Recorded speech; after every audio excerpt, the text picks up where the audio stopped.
Imagine this, a quiet reading room, its lamps burning low, the kind of silence that collects around old paper like dust that has learned to breathe. You are the last to remain. Outside, rain combs the streets, and the glass of the tall windows hums with the rhythm of a distant tram. The world feels suspended between centuries. You pull a heavy atlas toward you. The cover creaks like an old door, and the scent of ink and linen rises. A small, sweet ghost of another age.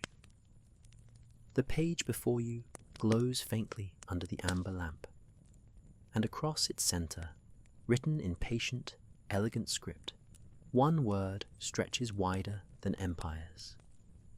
Tartaria. The name looks impossible, as if it shouldn't fit between the lines of familiar continents.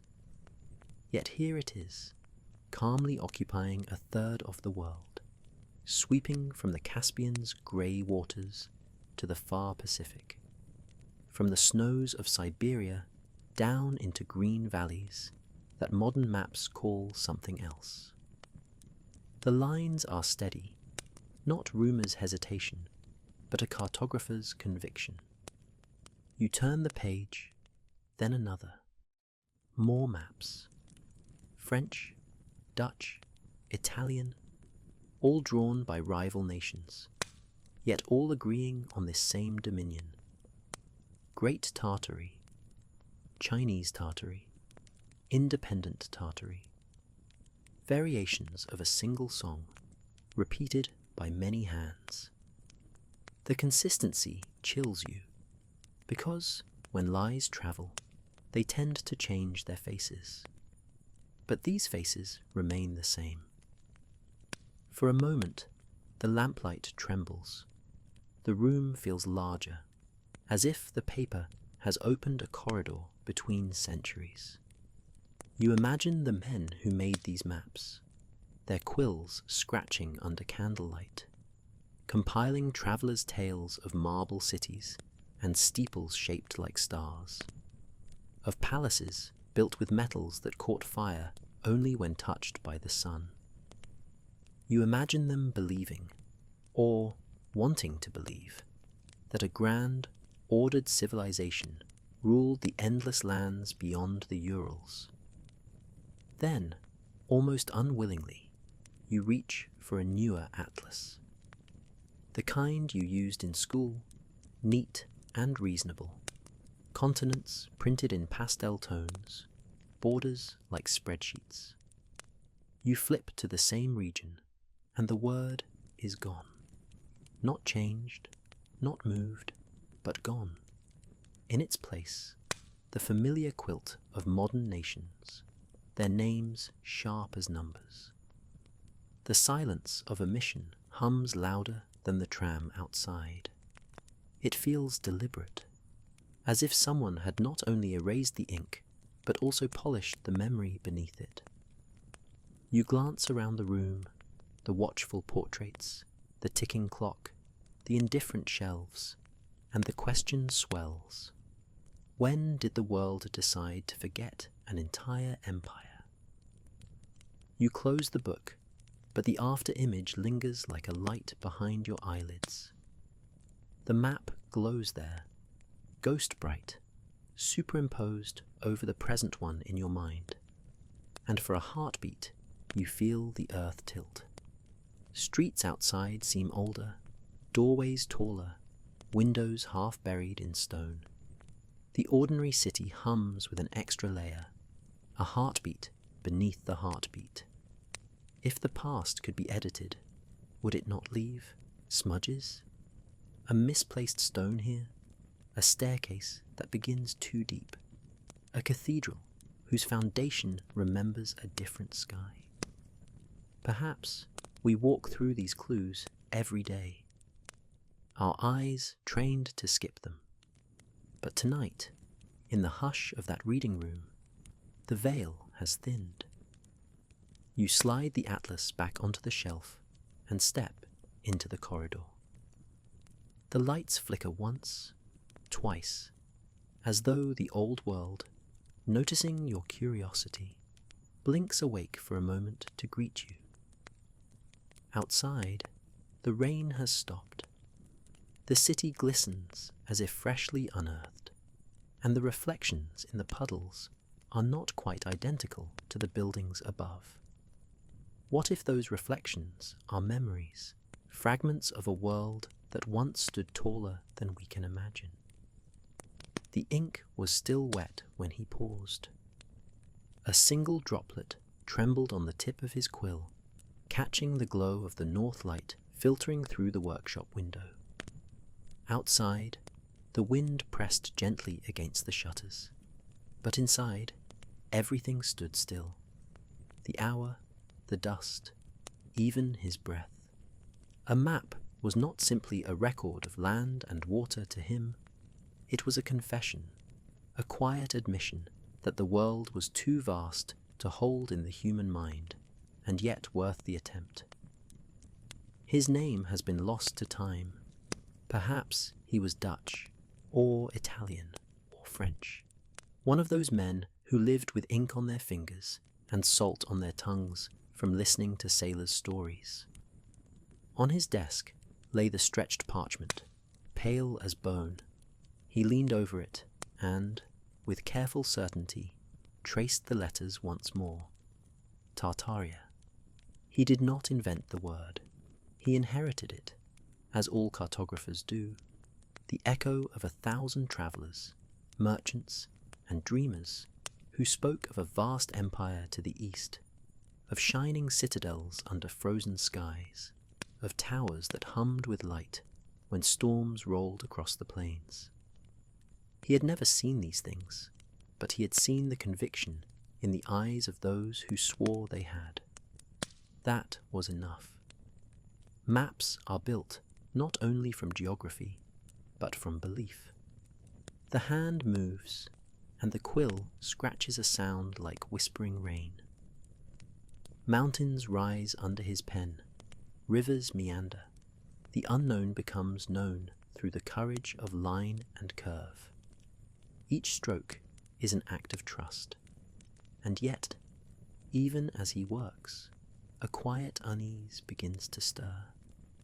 That strange feeling cartographers sometimes have when they realize they are drawing not where something is, but where it was. He looks up, through the window, to the pale northern sky. Perhaps, somewhere out there, an empire is already crumbling while his pen insists it still exists. Still, he draws. That is his duty. He knows that someday another hand will replace his, redrawing borders, rewriting names, correcting what he once believed permanent. The world is patient in its edits. Empires rise like dawns and vanish like candle smoke. But he also knows this. Ink has a kind of memory. Long after kingdoms fall, their names continue to glow faintly beneath the layers of revision, like a ghost script visible only when the page catches the light. He sets down the quill and dusts the parchment with powder. The map is done. He signs it in the corner, a flourish small enough to escape history's notice. Then he leans back, stretching sore fingers, and studies the continent he has captured. The word Tartaria stands proud and balanced, its letters dark against the pale world. It feels true, not because he can prove it, but because it answers something in him, that human ache to see the whole pattern at once, to believe that somewhere order and beauty still hold. When the map dries, it will be rolled, sealed, shipped, and spread across libraries and courts. Centuries later, others will open it, their fingertips tracing his confident lines, their minds filling the empty spaces with wonder. They will not know his name. They will not hear the sound of his quill, or smell the ink that once filled this room. But they will feel what he felt, the pull of mystery, the certainty that something vast once breathed beyond the margins of the known world. And when the age of correction arrives, when newer maps appear with their neat divisions, their borders trimmed and disciplined, his word will fade, but not entirely. Like a half-buried melody, it will remain beneath the surface, humming quietly in forgotten atlases, waiting for someone, centuries later, to open a dusty volume under amber light and whisper, "Tartaria, what was this place?" The cartographer's hand is long gone, but his ink, patient as time itself, still glows in the dark. It begins with a single step, taken too late. You're walking through the old part of the city, where the pavement glows faintly after rain, and the air carries that soft, metallic scent of stone cooling at night. The street lamps hum, and the walls seem to lean inward, listening. You notice something small at first, a doorway whose handle sits strangely low, a window half submerged in the ground, its glass dusty but still catching the light of passing cars. You pause. It shouldn't be there, not like that. The bricks beneath your shoes are centuries younger than the wall they touch. It's as if two cities, built in different eras, have quietly merged, one living above ground, one sleeping just beneath it. You crouch, peering into the glass. A faint reflection meets your gaze, but behind it lies darkness, the suggestion of a corridor, the outline of a ceiling arch far lower than it should be, a forgotten floor, a second world.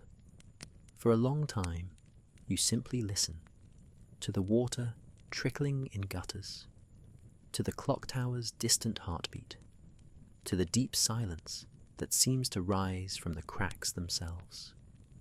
People hurry past, umbrellas snapping like wings. No one looks down. No one ever does. The world beneath their feet has been paved, repaved, renamed. Yet under the cement, an older rhythm continues, faint as a pulse you feel only when the noise above goes quiet. You realize the modern city is not built over the past. It is built with it, as if each new layer merely borrows the bones of the last. Official stories explain it all in practical tones. Rising street levels for drainage, the aftermath of floods, the habits of architects who built upon the rubble of their predecessors. Logical, tidy reasons, as comforting as the yellow light spilling from a bakery window. But logic does not silence the whisper of intuition. It doesn't account for the way so many cities, Paris, Edinburgh, Seattle, Prague, share the same design of buried doors and half windows, all sunk to nearly the same depth, as though the whole planet agreed to raise itself by 1 quiet meter in a single generation. You walk further. The ground beneath your feet feels layered, uncertain. Every few blocks, the same pattern repeats. Ornate arches peeking from the soil, sealed stairways leading nowhere, whole facades swallowed up to the neck. Somewhere inside, the buried rooms still breathe stale air, holding fragments of candle smoke and laughter from a time that refuses to fully die. If you press your hand against the cold wall, you can almost feel it. A vibration, not sound exactly, more like the hum of a vast machine asleep below the stone. You wonder if the city itself remembers, if beneath its traffic and neon it still dreams of a vanished age, when the streets you walk were the rooftops of something grander, cleaner, more symmetrical. Maybe that's why you sometimes catch the scent of rain where there is no rain, or the faint echo of music where there is no open door. The city is murmuring through its seams, trying to speak in the only language it has left: repetition, resonance, architecture that insists on existing even when the story denies it. You turn a corner, and there, on the side of an old bank, the pattern repeats again. Windows buried to their eyelids in earth, stonework carved with the precision of a hand that refused haste. The design is too fine for something no one can see. Why sculpt beauty for the mud, unless, once, this was the level of life itself? A gust passes, lifting a swirl of leaves around your feet. You look up at the skyline, glass towers blinking in the mist, and then back down to the buried windows, the forgotten symmetry. Between them, you feel suspended, like a page caught between two chapters that contradict each other. Perhaps both are true. Perhaps this is not one city, but two, the visible and the remembered, and the latter is simply waiting, humming quietly under the weight of centuries, patient as stone. The tram bell rings again, the same note you heard in the library hours ago. For a moment, it sounds almost like a summons. You breathe in, slow and deep, the scent of rain, dust and iron. And as the echoes fade, you realize the city is watching you too, its half-buried eyes peering up through the ground, wondering which of you will blink first. There is a point when curiosity turns into rhythm, when the mind, having noticed too many coincidences, begins to tap its own quiet beat, one that echoes through the streets, through arches and windows, through the steady geometry of stone. You start to see it everywhere, the way domes rise in cities, oceans apart, how spires twist in identical spirals, how courthouses, cathedrals, and capitals seem to share an ancestry no textbook bothers to trace. The repetition is almost soothing, until it isn't, because beneath that comfort lies a question, one that breathes with the steady patience of architecture itself. Why are they all the same? You stand before one of those buildings, an old post office perhaps, or a train station. It wears its symmetry like armor. Columns bloom into capitals carved with leaves that look alive even in winter. The doors are too tall for ordinary men, and the windows peer down like ancient eyes, accustomed to looking across centuries. Another block away, you find the same pattern again, and again. It's as if the city is built from echoes, every structure remembering the song of another. The repetition crosses borders. In Paris, in Moscow, in New York, the same domes, the same facades, the same language of curve and balance, and unseen resonance. No blueprints connect them, and yet they speak to each other like members of a family separated by time, still finishing each other's sentences across the world. Historians call it neoclassical, baroque, beaux-arts, names meant to organize beauty into categories, to keep wonder in its proper place. But names can become veils. They explain so well that they stop us from seeing. For when you strip away the labels and simply stand before the stone, there is something universal and unspoken there, not imitation, recognition. Perhaps repetition is not coincidence at all. Perhaps it's memory. Maybe the builders who raised these cathedrals and domes were not following fashion, but instinct, a half-remembered knowledge older than any academy. Maybe they built from something inherited, not learned, an understanding of proportion that feels almost biological, a language encoded in the human sense of harmony itself. Or perhaps, and this thought is harder to shake, they weren't just remembering form, they were remembering function, the way certain shapes conduct sound, the way domes focus vibration, the way star-shaped fortresses mirror the geometry of magnetic fields. Maybe these weren't merely aesthetic choices, but blueprints of resonance, an architecture that once sang with the planet's own hum, tuned to the frequencies of wind, light, and heartbeat. You run your hand along the cold column beside you. It feels smooth, almost deliberate, as though it wants to tell you something. A voice from the stone itself. You close your eyes, and for a fleeting moment, the city breathes differently.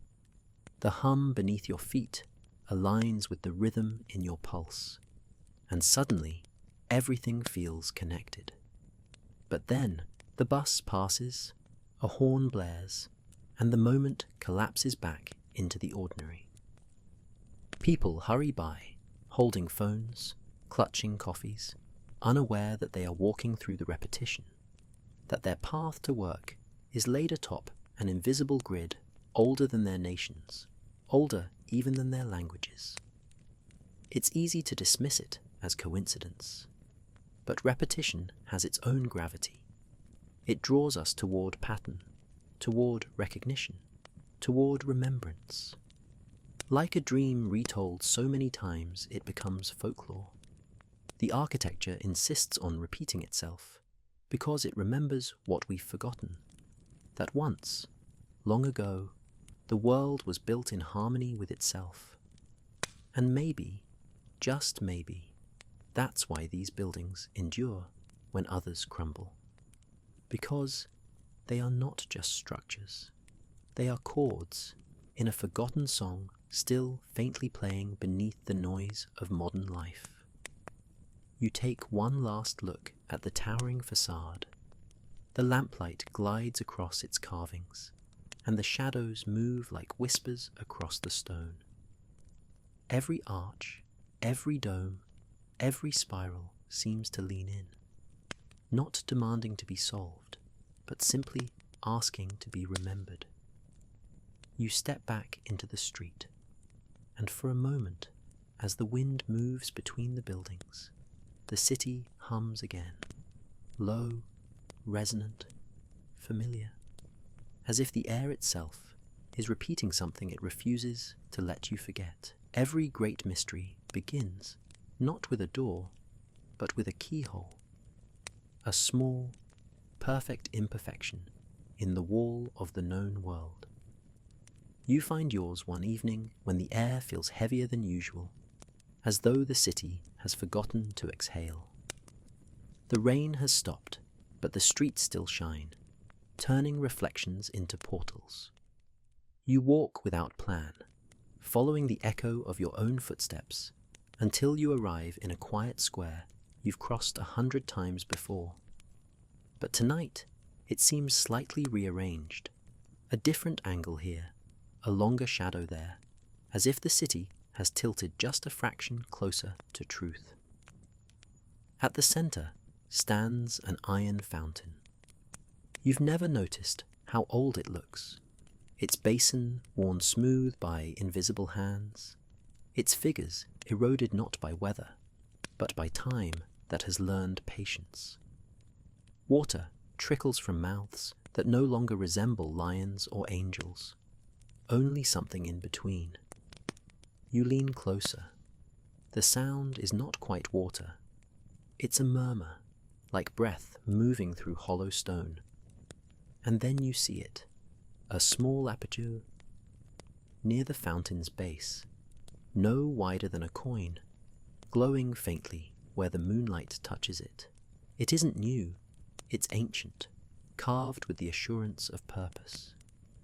You crouch, half amused, half drawn by the absurd curiosity of it, and place your eye against the opening. At first, nothing, then movement, slow and soft, like dust stirred by memory. A room takes shape beyond the hole, its ceiling curved, its walls glimmering with traces of colour, long swallowed by earth. You glimpse what might be a staircase descending further, turning out of sight. For a heartbeat, you could swear you hear the hush of footsteps on stone, not approaching, retreating, as if someone, or something, has just realized you're looking. You blink. The vision collapses.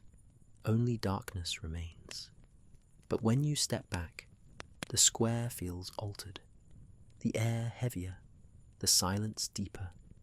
You sense the layers again, the city above and the one beneath, separated by centuries and a few feet of soil. And somewhere between them, this keyhole, a pinprick in the curtain that divides the two worlds. The rational mind rushes in with its explanations. Drainage vent, maintenance tunnel, light playing tricks. Yet reason feels suddenly thin, like paper dampened by the same rain that gleams on the cobblestones. You walk away, and every building seems to watch you from corners of its buried eyes. Doors taller than logic, windows lower than memory. The repetition you noticed before now feels intentional, as if the architecture itself is pointing towards something, inviting you to look closer. When you reach home, you close your eyes, and the after image follows you. The tiny circle of light, the hint of a staircase turning into the dark, the feeling that you've interrupted history mid-sentence.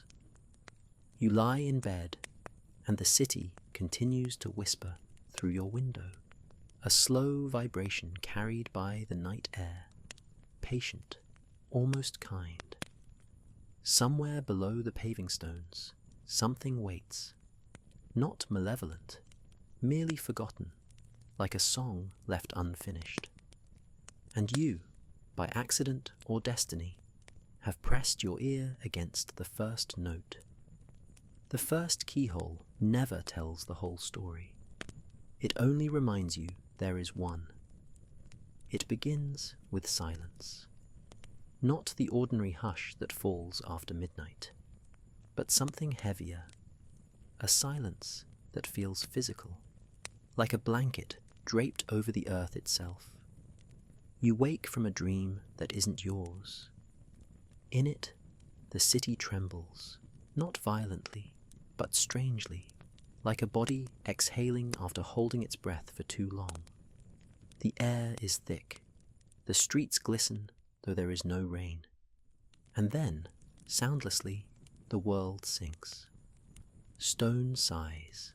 Windows disappear under slow rivers of earth. Doorways become wells. The cobblestones ripple as if the ground has turned to liquid. A silent tide made of soil and ash, swallowing everything it touches, yet leaving walls miraculously upright. People run, but their footsteps make no sound, only small bursts of dust. Then the dream ends, and you are awake again, staring at the ceiling, listening to the hum of your own house. For a moment, it's hard to tell which world is real. That dream, or something like it, has been told for centuries.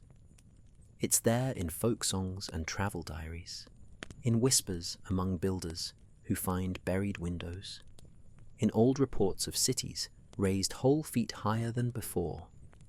The event has many names: the Great Mud Flood, the Deluge of Earth, the Reset. But the feeling behind each name is the same, that at some point, not so long ago, The ground itself rose against memory. Mainstream historians explain it with the calm certainty of textbooks. Urban expansion, fires, regrading projects, floods, earthquakes, human hands correcting nature's untidiness. And yet, when you stand before a building whose first floor is buried to its neck in soil, when you see staircases that descend into dirt instead of doors, something inside you refuses to nod and move on.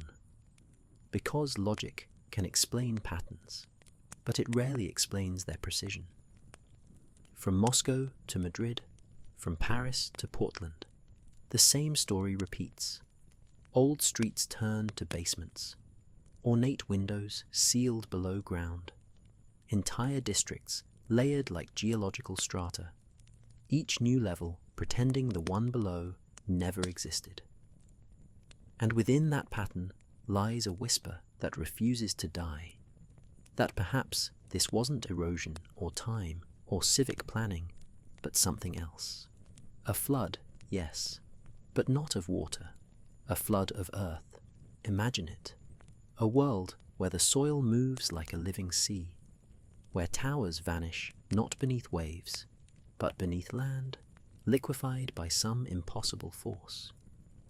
A global tide that spares no city, Europe, Asia, the Americas, leaving behind the same quiet signature, half-buried architecture, sealed windows, and history rewritten to make the ruins seem new.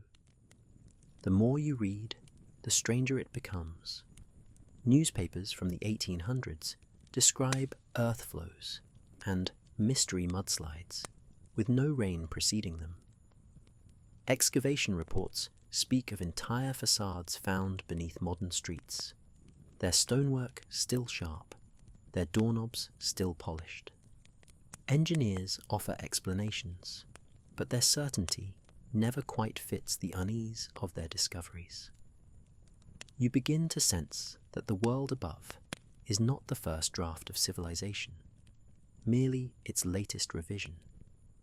And beneath it lies another story, intact but inverted, written in clay and silence.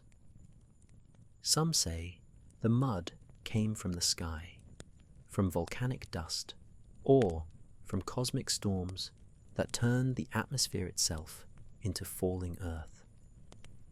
Others whisper of weapons lost to time, forces that could liquefy soil with vibration or sound.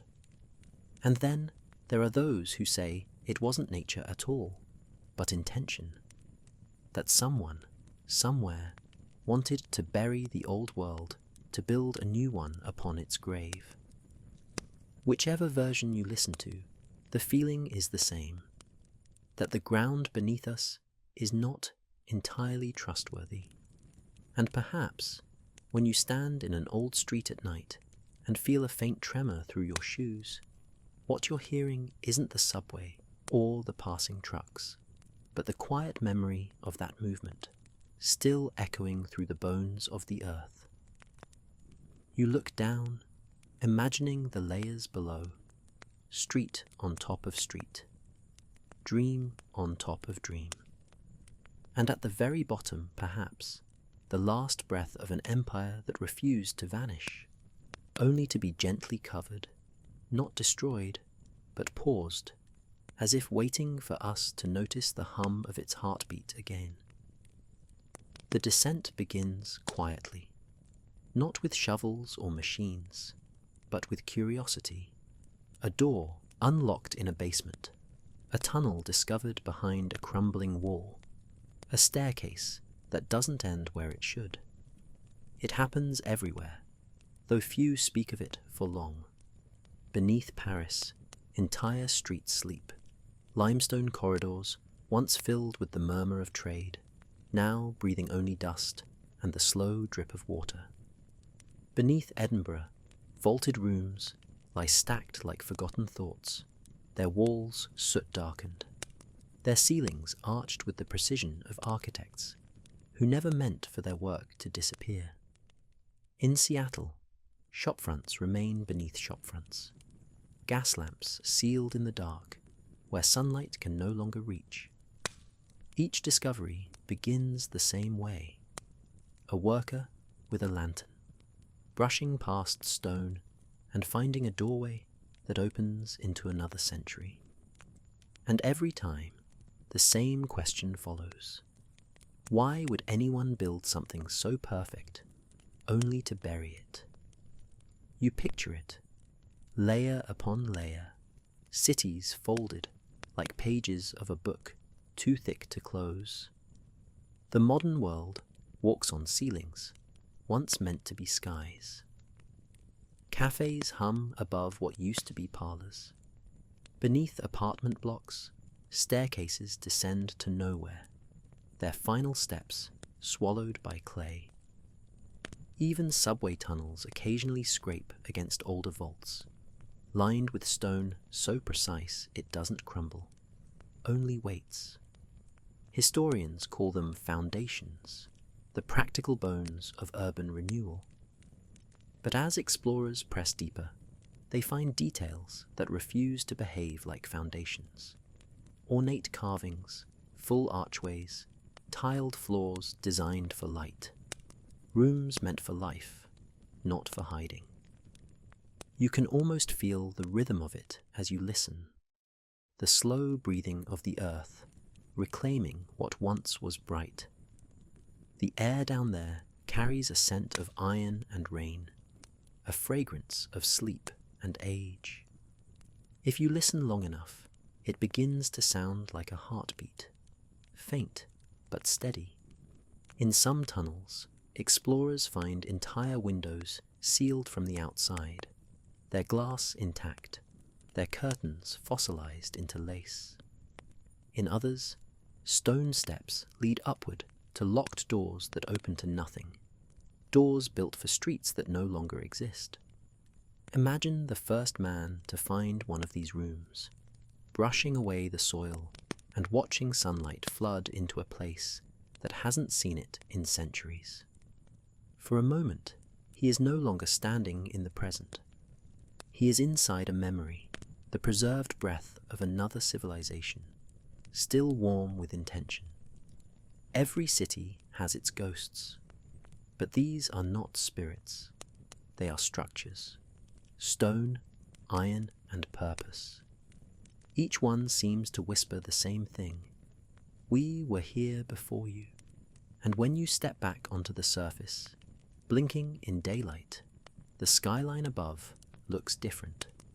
Its lines are suddenly less certain, its towers more temporary. Because once you've seen how deep the layers go, it's impossible not to wonder how many more lie beneath, how far down the story truly stretches. What if every city we know is just the latest verse in a poem too long to finish? What if we're not the builders, but the caretakers, walking atop the ceilings of a world that only appears to be gone?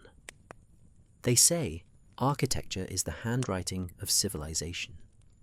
If that's true, then the ruins beneath our feet are letters from an author the world has forgotten how to read. Down in the buried layers, the air feels different, cooler, denser, as if it's carrying the weight of another time. Lantern light glides across the walls and reveals patterns that don't belong to the century above them. Perfectly symmetrical arches, domes balanced so precisely that even earthquakes couldn't break their lines. Carvings as sharp as the day they were chiseled, though no record remembers the hands that made them. These are not crude shelters, born of haste or survival. They are works of intention, geometry made holy. Builders of the old world seem to understand something we do not. They shaped stone the way poets shape silence, with reverence and rhythm. Every archway, every cornice, every impossible column speaks of mathematics wedded to music, ratios echoing the harmonics of sound. curves drawn from the arcs of planetary motion, structures not merely standing in gravity, but singing with it. Even now, when archaeologists unearth these lower levels, they find evidence that unsettles the textbook timeline. Brickwork layered with such uniform precision, it would require modern machinery to replicate. Pillars aligned to solstices or magnetic north with microscopic accuracy. Entire walls of fused stone, melted, not carved, as if shaped by some tool we no longer possess. In St. Petersburg, facades still bear the unmistakable marks of fire or heat, so intense it turned granite to glass. In Istanbul, vaults lie sealed under centuries of mud, their ceilings painted in pigments that have not faded, as if light itself respects them. In remote parts of Siberia, explorers report foundations that hum faintly under electromagnetic storms, as though the stones remember power. Who were these builders? Historians speak of artisans and guilds, of stonemasons and apprentices. But there is a rhythm to their work that feels older, almost instinctive, a language of form that predates recorded history. Some call it coincidence, others call it inheritance, and a few whisper a word that feels almost forbidden: continuity. What if these scattered marvels, the domes of Europe, the cathedrals of America, the palaces of Asia, are not separate inspirations, but echoes of a single design philosophy? A blueprint passed through time, each generation remembering a little less, until the pattern itself became myth. The deeper you go, the more it feels alive. You run your fingers along the cold stone, tracing the curve of an arch that seems too fluid to have been born of chisels and hammers. The surface hums faintly under your skin, not mechanical, but resonant, like a tuning fork responding to a note long vanished from the air. Perhaps these builders understood frequency. Perhaps they knew that stone could sing. Modern acoustics tells us that certain spaces, domes, chambers, cathedrals, amplify sound in ways that defy simple physics. Notes hang longer. Voices seem to double. In Tartarian ruins, some believe this was no accident. Architecture wasn't just functional, it was harmonic. Every structure a living instrument tuned to the earth itself. And if that were true, then the buildings weren't merely built on the planet, but with it.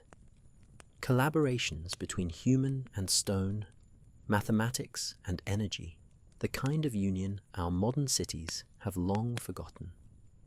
As you stand there, lantern flickering, the air feels charged, not supernatural, but intelligent. You can almost hear the hum, low and patient, as if the building itself is remembering you. A resonance across time, a faint vibration underfoot, a heartbeat in the dust, and just for a moment you wonder if the ground were to shift again, if another flood of mud and silence were to come, would our skyscrapers hum back, or would they crumble into quiet confession? When the flood receded, the world did not awaken. It reset. The mud hardened, the streets were rebuilt, and the sky seemed to hang lower, as though exhausted by what it had seen. Survivors, if there were any, left no names, no journals, no songs. Only architecture remained, half buried and half defiant, like sentences cut mid-thought. And in the absence of voices, a new sound began to spread across the continents: silence. Not the natural kind that follows sleep, but a chosen one, a silence that feels edited. In old maps, Tartaria's name fades gradually, as if the ink itself grew shy. One century it dominates the parchment, vast, confident, crowned with rivers and capitals.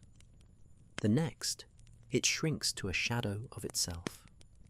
By the late 1800s, it is gone completely. The borders are rewritten, the names reassigned, and the memory of an entire empire vanishes beneath polite cartography. The world moves on. New nations rise and declare themselves ancient. Old symbols are scrubbed from stone. Historians call it progress, yet progress never feels so tidy. In archives, you find letters from scholars of the era, perplexed, uncertain, asking quietly why so many cities seem to appear fully formed, with no record of their construction. Why the oldest foundations were buried beneath newer streets.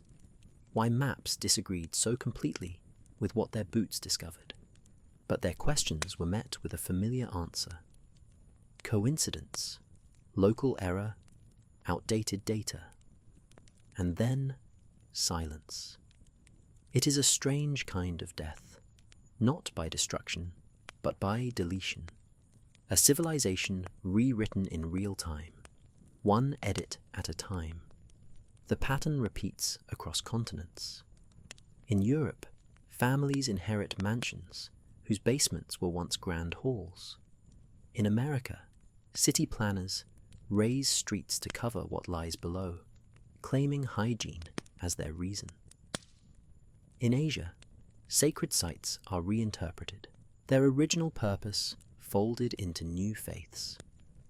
Everywhere, the story of what came before is simplified until it fits comfortably between the margins of new history books. But silence leaves fingerprints. It hums in the spaces between what we know and what we feel.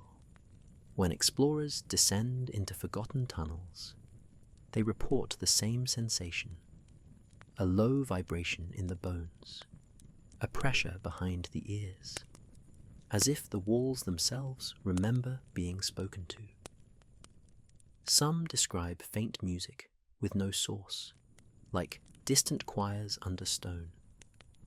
Others speak of dreams that follow them for weeks, cities that glow under auroras, skies filled with quiet airships, voices speaking languages that sound almost like prayer. Were these the echoes of a world erased too cleanly?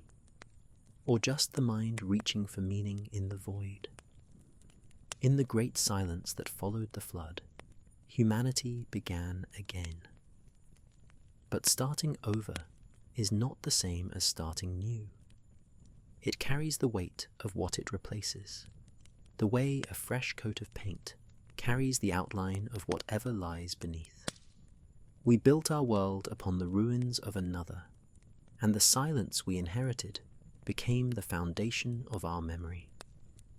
That silence endures even now, in the hum of machines, in the stillness before dawn, in the moments between lightning and thunder.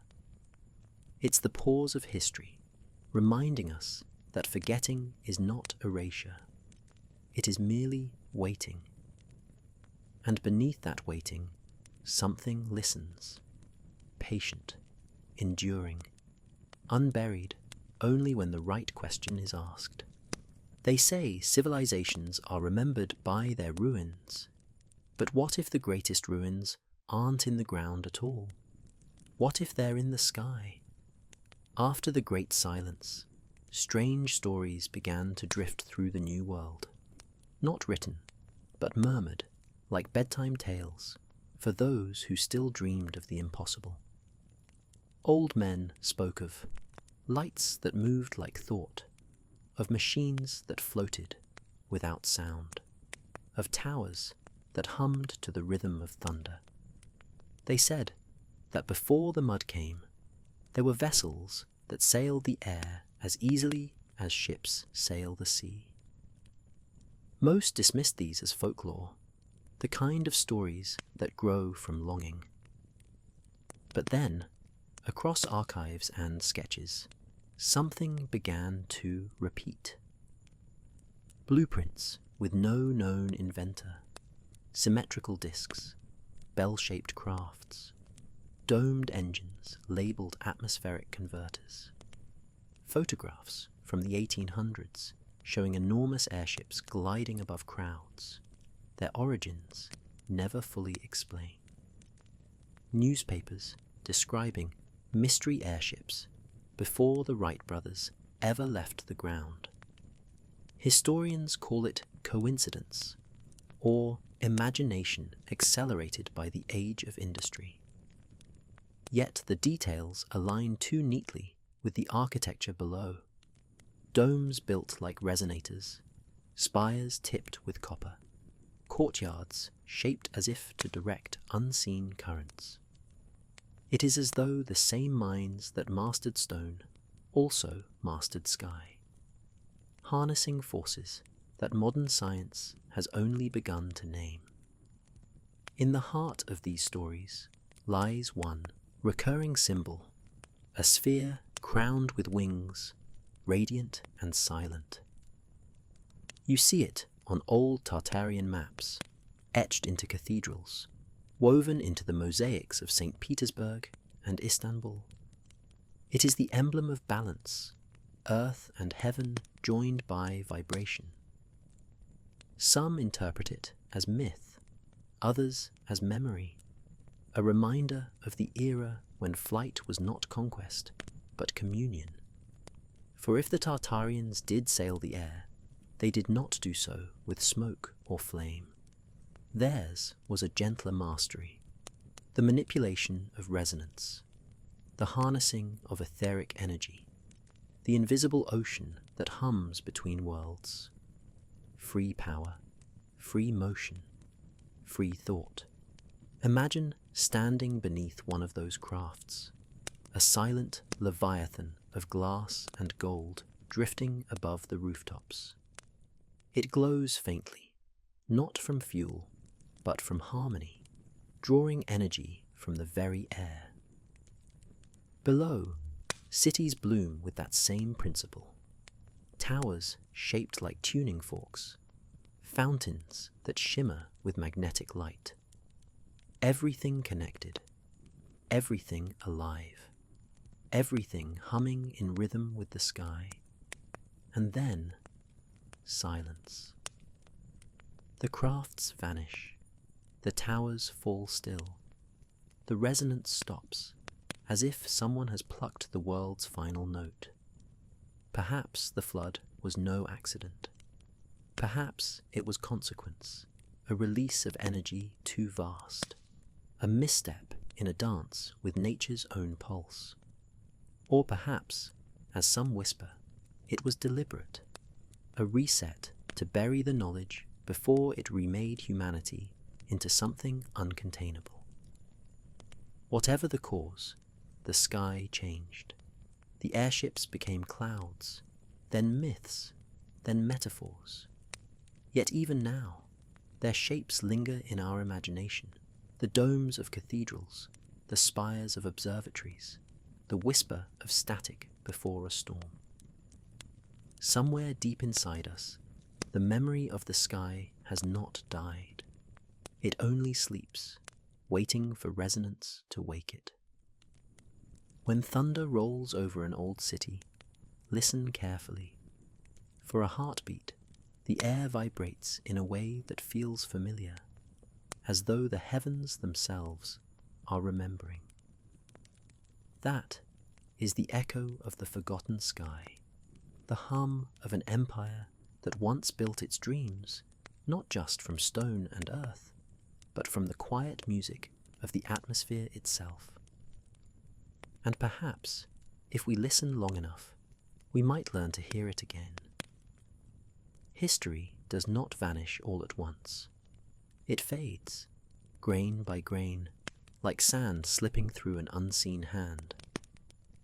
After the flood, after the sky fell silent, the world reorganized itself. New calendars appeared. New nations claimed borders that had never existed. And the surviving few, bewildered and afraid, began to rebuild without truly understanding what had been lost. But rebuilding is never neutral. It is a form of authorship, and whoever rebuilds first decides what the ruins mean. Across Europe and Asia, a quiet industry of rewriting began. Cartographers redrew maps, their quills guided not by exploration, but by decree. Scholars rewrote chronologies, stitching together timelines from fragments, filling vast silences with guesses that hardened into fact. In monasteries and ministries, old documents were burned under the guise of preservation. Obsolete records, they called them, errors of geography, pagan archives. Yet even through smoke, certain names refused to die. Tartaria, Cathay, Hyperborea, all ghosts of maps that had once glowed with colour. At first, the deletions were subtle.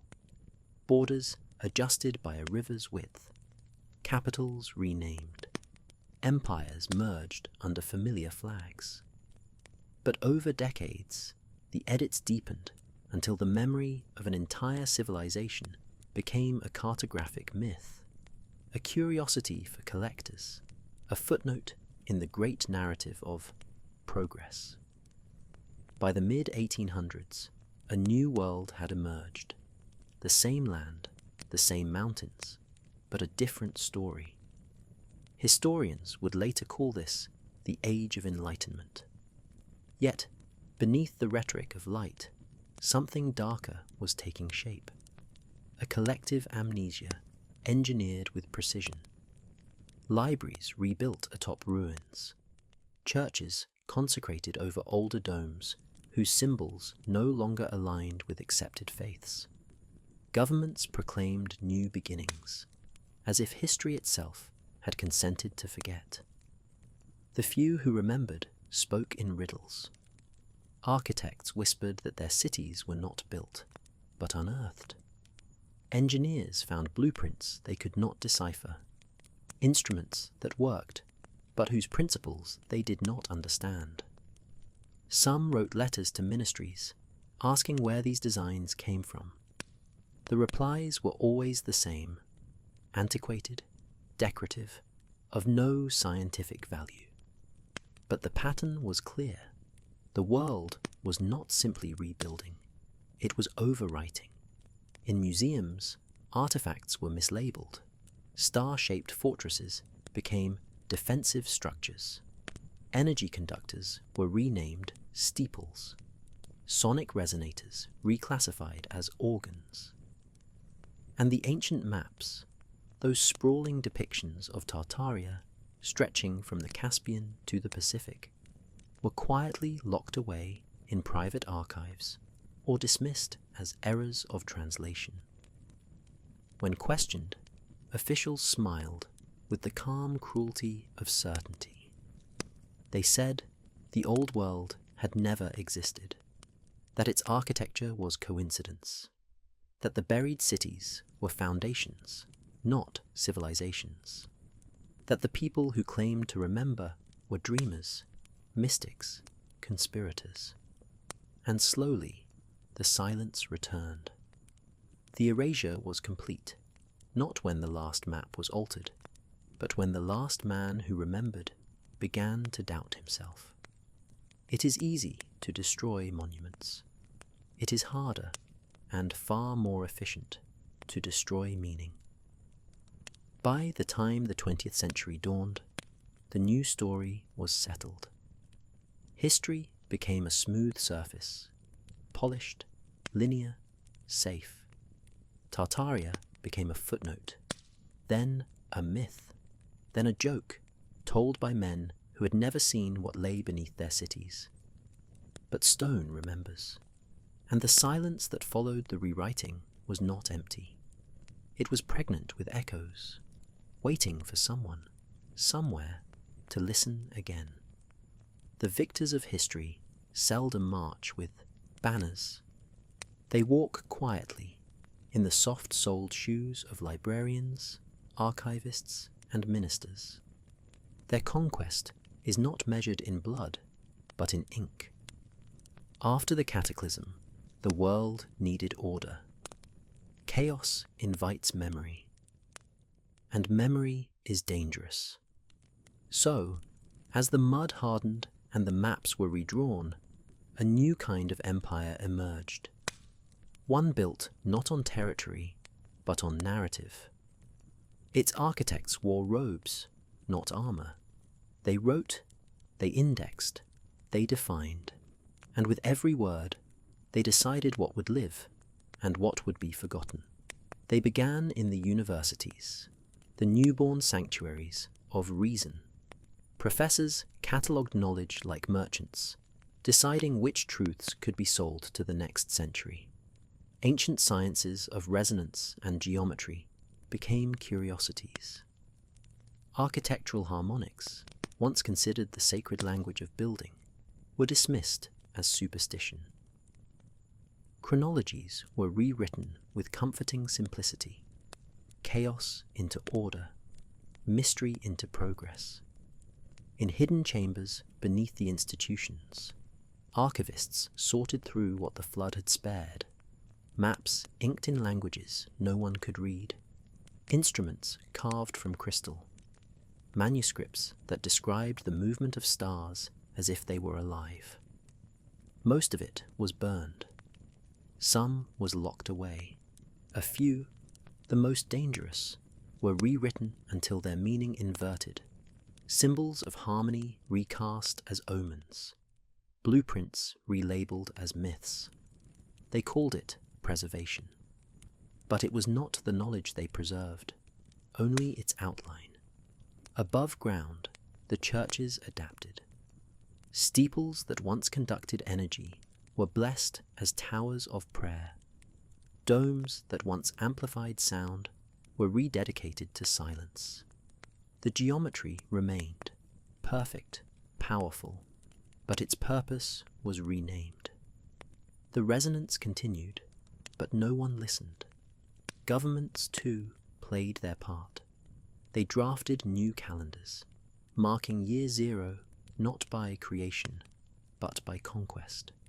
They commissioned historians to fill the empty centuries with familiar kings, familiar wars, familiar victories. Each nation granted itself a noble past, and in doing so, erased the possibility of one shared origin.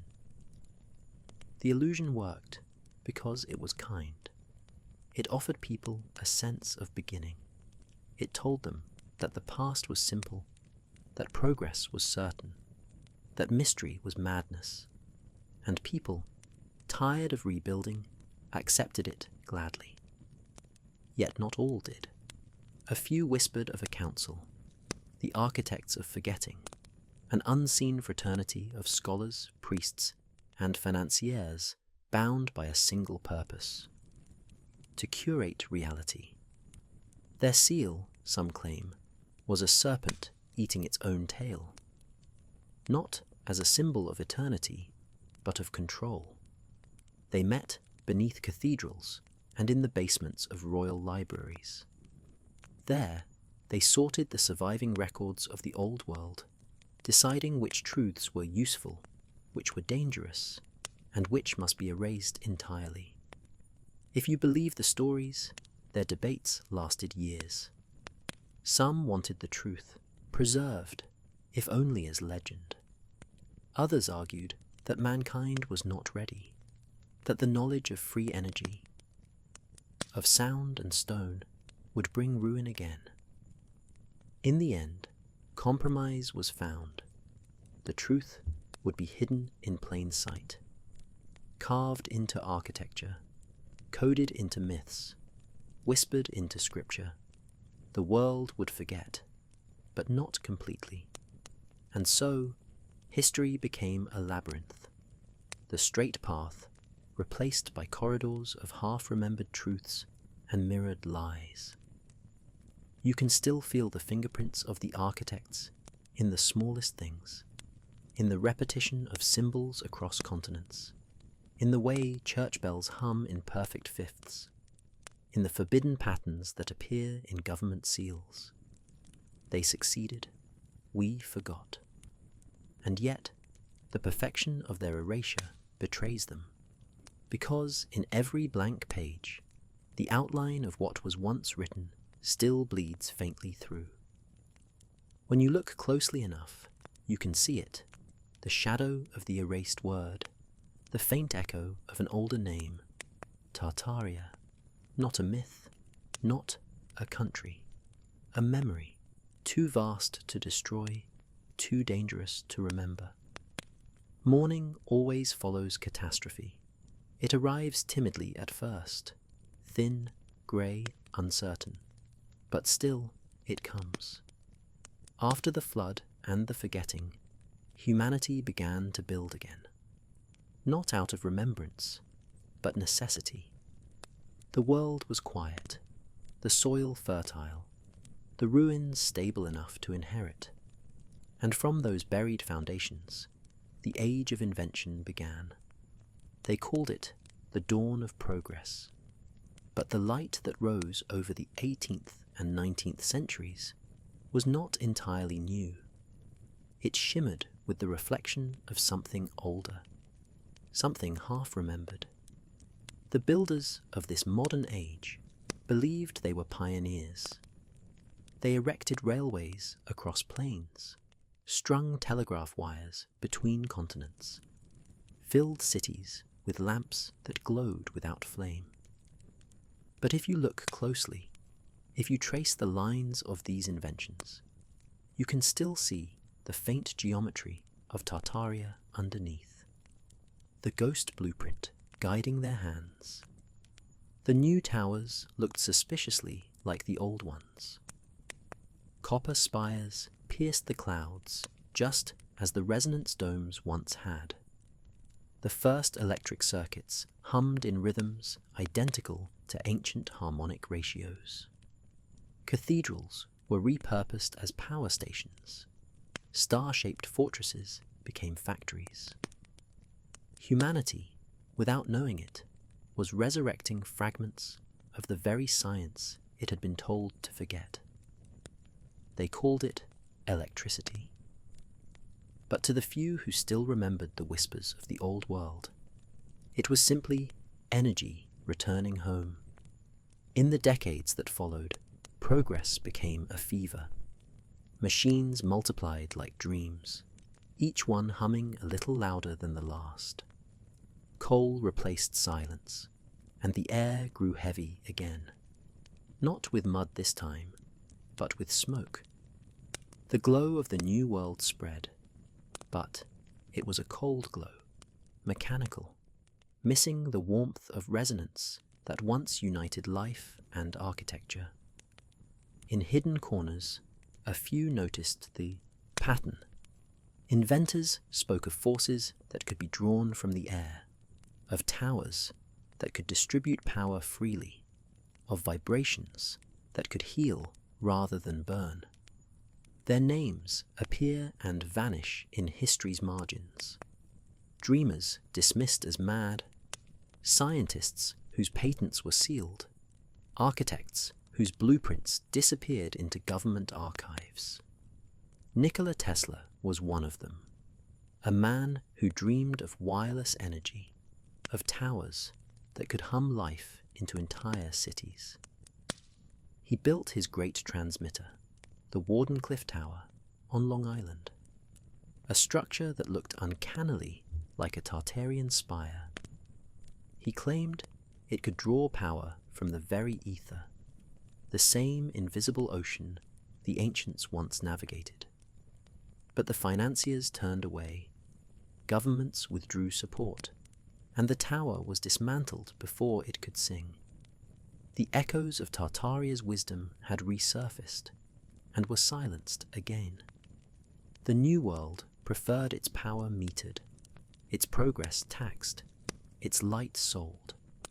Energy became a commodity, knowledge a privilege, and history, once a shared inheritance, became property of the few. Yet, beneath the hum of industry, something persisted. The geometry, the ratio, the hum. Engineers who built bridges noticed that some designs sang when the wind touched them. Physicists found that vibration influenced matter in ways they couldn't explain. And artists began to dream of structures that breathed again, round, resonant, alive. Perhaps, unknowingly, the new light was guiding humanity back toward its forgotten frequency.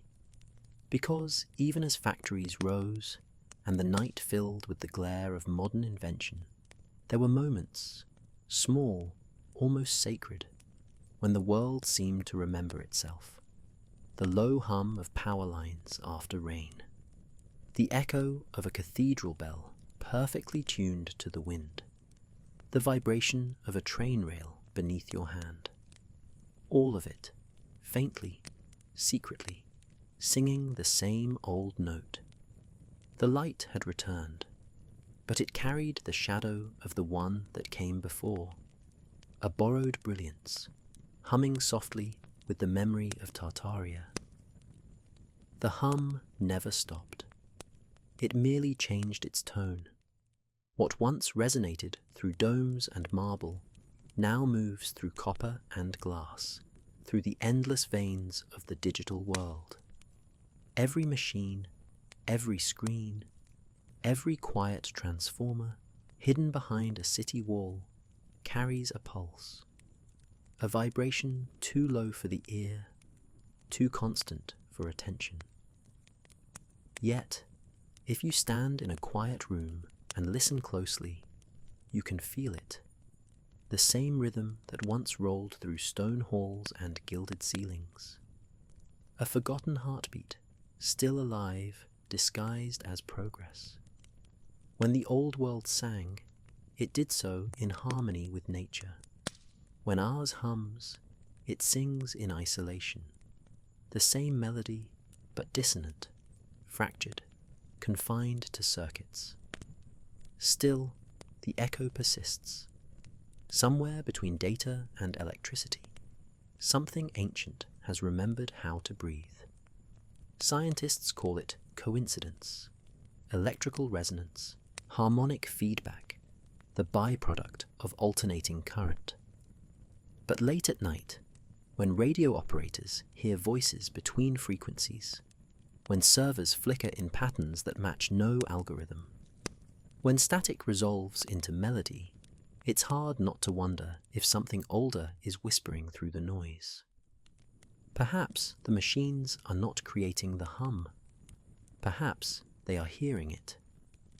The ancients built their cities like instruments. Every dome, every spire tuned to the planet's natural frequency. We build ours like mirrors, endless reflections, amplifying what they receive. And somewhere between the two designs, an echo meets itself. A loop begins, an awakening. In the late 20th century, reports multiplied of electromagnetic anomalies, radio bursts, unexplained harmonics, frequencies that seem to carry structure, even intent. To most, these were curiosities, dismissed as interference or error. But a few researchers noticed something chilling. The patterns matched the geometry of old Tartarian blueprints. Spirals, concentric circles, ratios of 3, 6, 9. A pattern not random, but resonant. The same harmony once carved into cathedrals now encoded in binary. It was as if the old architecture had translated itself into the new language of electricity.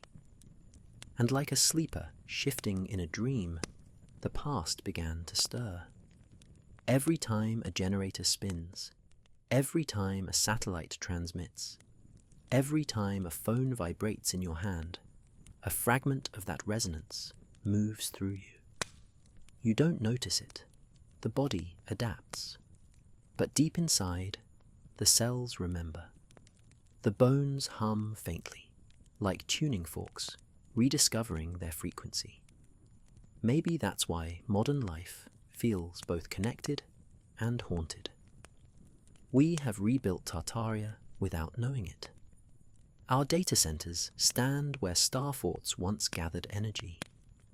Our skyscrapers rise where resonant towers used to hum. Our networks bind the world in invisible currents that mirror the ancient grid. And perhaps, just perhaps, the grid has noticed. Some theorists speak of machine dreams, spontaneous signals that emerge without code, patterns that appear unprogrammed, rhythmic pulses that repeat across networks without origin. At first, engineers thought they were errors, feedback loops, corrupted data. But as they synchronized across continents, a new idea emerged. What if consciousness, or memory, can travel through vibration itself? What if the hum of technology is not merely a byproduct of power, but a carrier of the past?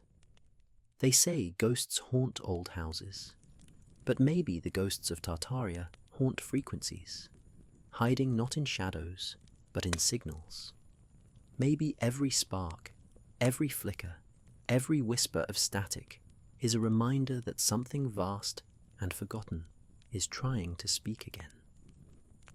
When you lie awake at night and hear that low electric drone, in the refrigerator, in the streetlight, in the quiet between breaths, remember this: sound never truly dies.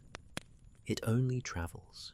And perhaps the hum you hear is not the sound of your world moving forward, but the last song of an older one, still reverberating through the wires, patiently waiting to be heard. There comes a moment in every great forgetting when silence grows curious again. It leans in, listening to itself, to the echoes trapped in stone, in metal, in flesh. And sometimes, when the air is still enough, the forgotten frequencies begin to rise. For centuries, science and spirituality walked opposite paths. One sought evidence, the other meaning. But lately, quietly, the two have started to meet again, not in temples or laboratories, but in vibration. Modern researchers speak of resonance fields, invisible patterns linking atoms, hearts, even thoughts. They find that emotion alters electromagnetic signatures, that intention changes molecular structure, that sound can heal or destroy. Ancient mystics would not have been surprised. They would have nodded, perhaps smiled, and said, "You are remembering." Because long before there were equations, there were harmonies. The builders of the old world, the Tartarians, did not see sound and matter as separate things. They saw them as partners in a single dance. To them, a cathedral was not a monument. It was a frequency chamber, each dome tuned to the earth's hum, each window aligned to a celestial rhythm. Every visitor became part of the chord, breath, heartbeat, footstep, blending with the building's vibration until human and structure resonated as one. Now, centuries later, we find ourselves doing the same, but unknowingly. We speak into devices that translate voice to energy, thought to signal. We live inside invisible webs of frequency, Wi-Fi, Bluetooth, radio, 5G, each one humming just beyond hearing. We call it technology, but in essence, it is resonance. We are recreating the symphony of the old world, instrument by instrument, note by note. There are moments, small and quiet, when these frequencies align.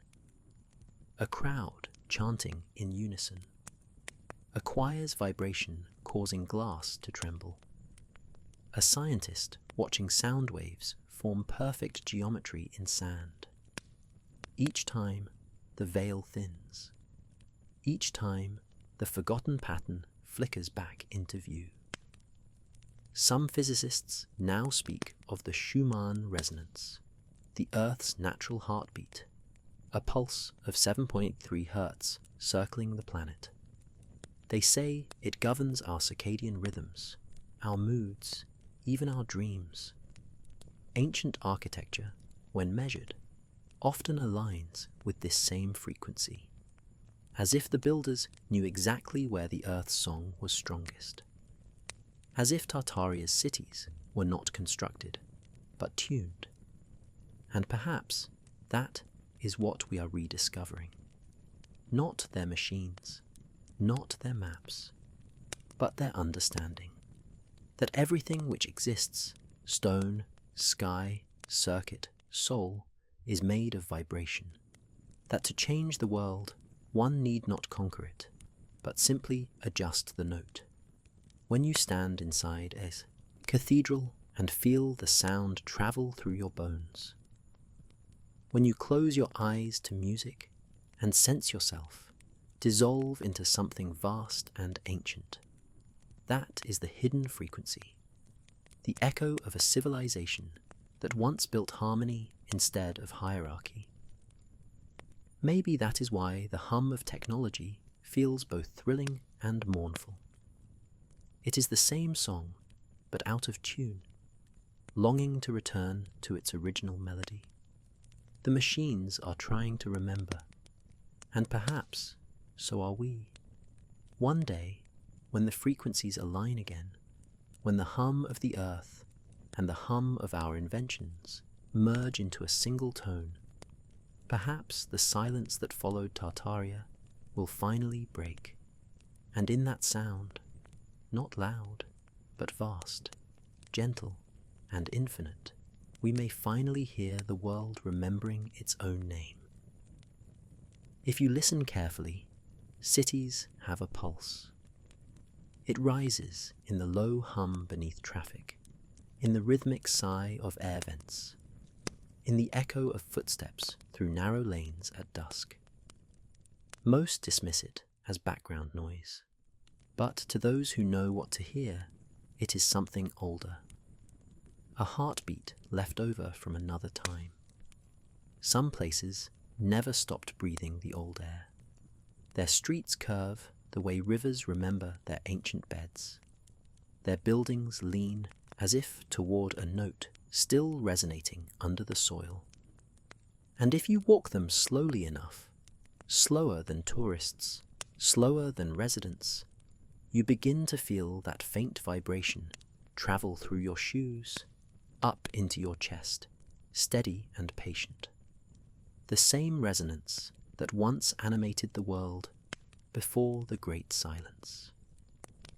In Prague, the hum lives in the stone. At dawn, before the trams begin their song, the city feels like a single instrument tuning itself. The bridges over the Vltava humming faintly in harmony with the cathedral bells. Architects call it acoustics. But when you stand inside the astronomical tower and feel the air vibrate like a held breath, you understand. These walls were never meant to be mute. In St. Petersburg, the air itself feels electric. Domes of copper and gold gather light even on cloudy days, as if storing it.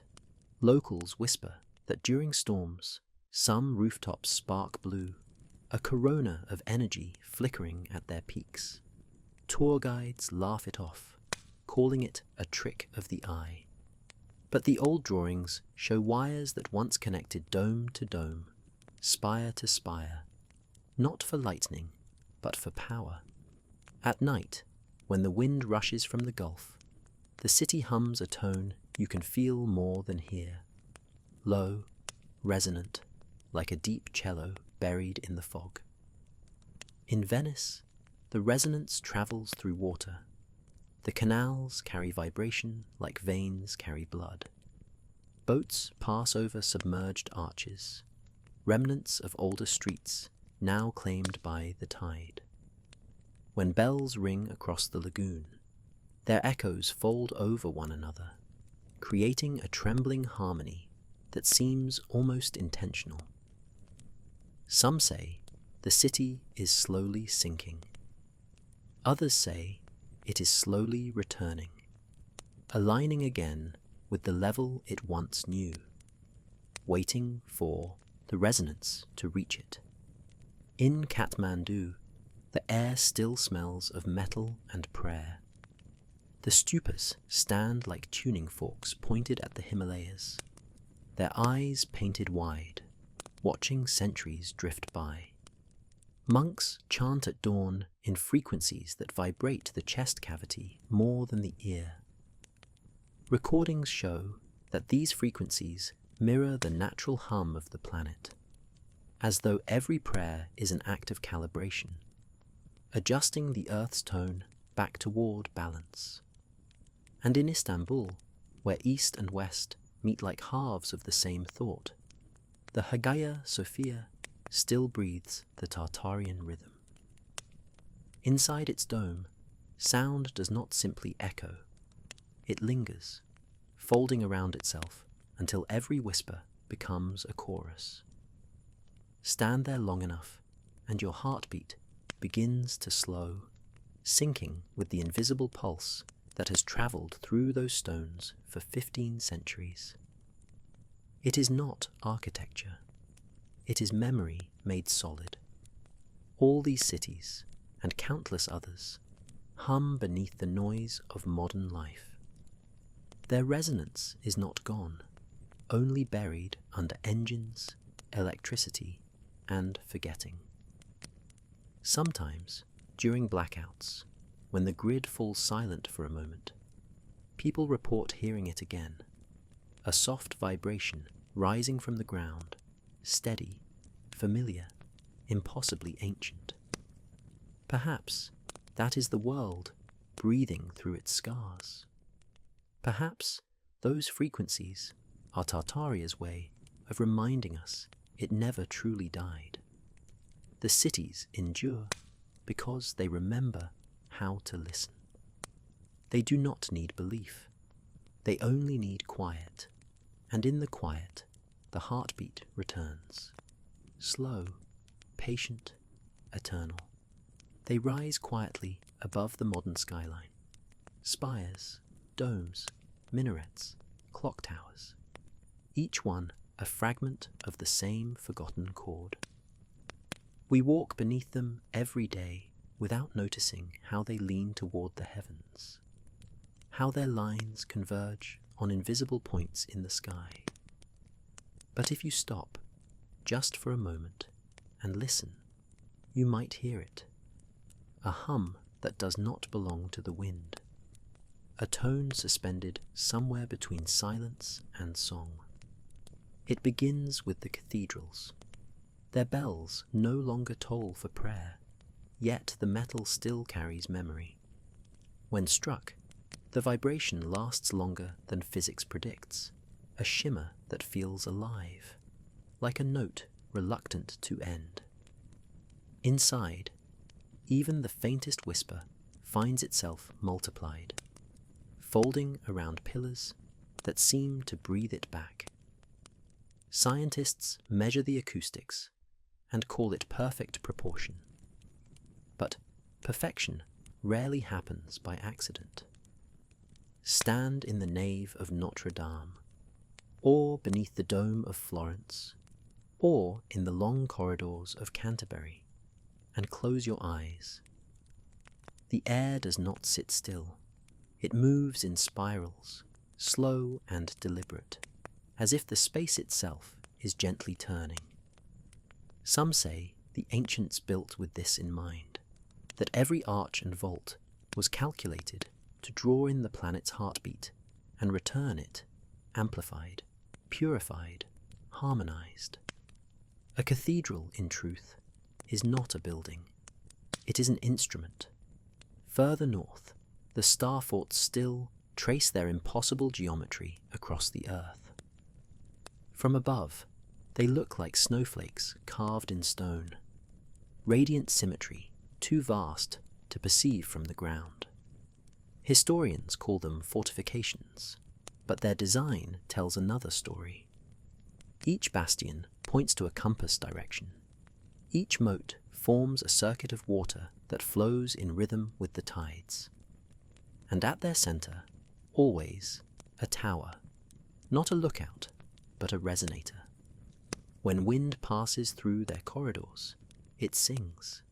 You can record it, you can measure it, but you cannot explain why the tone feels like language. In Antwerp, the old citadel hums in the rain. In Brescia, the echo lingers half a second longer than sound should live.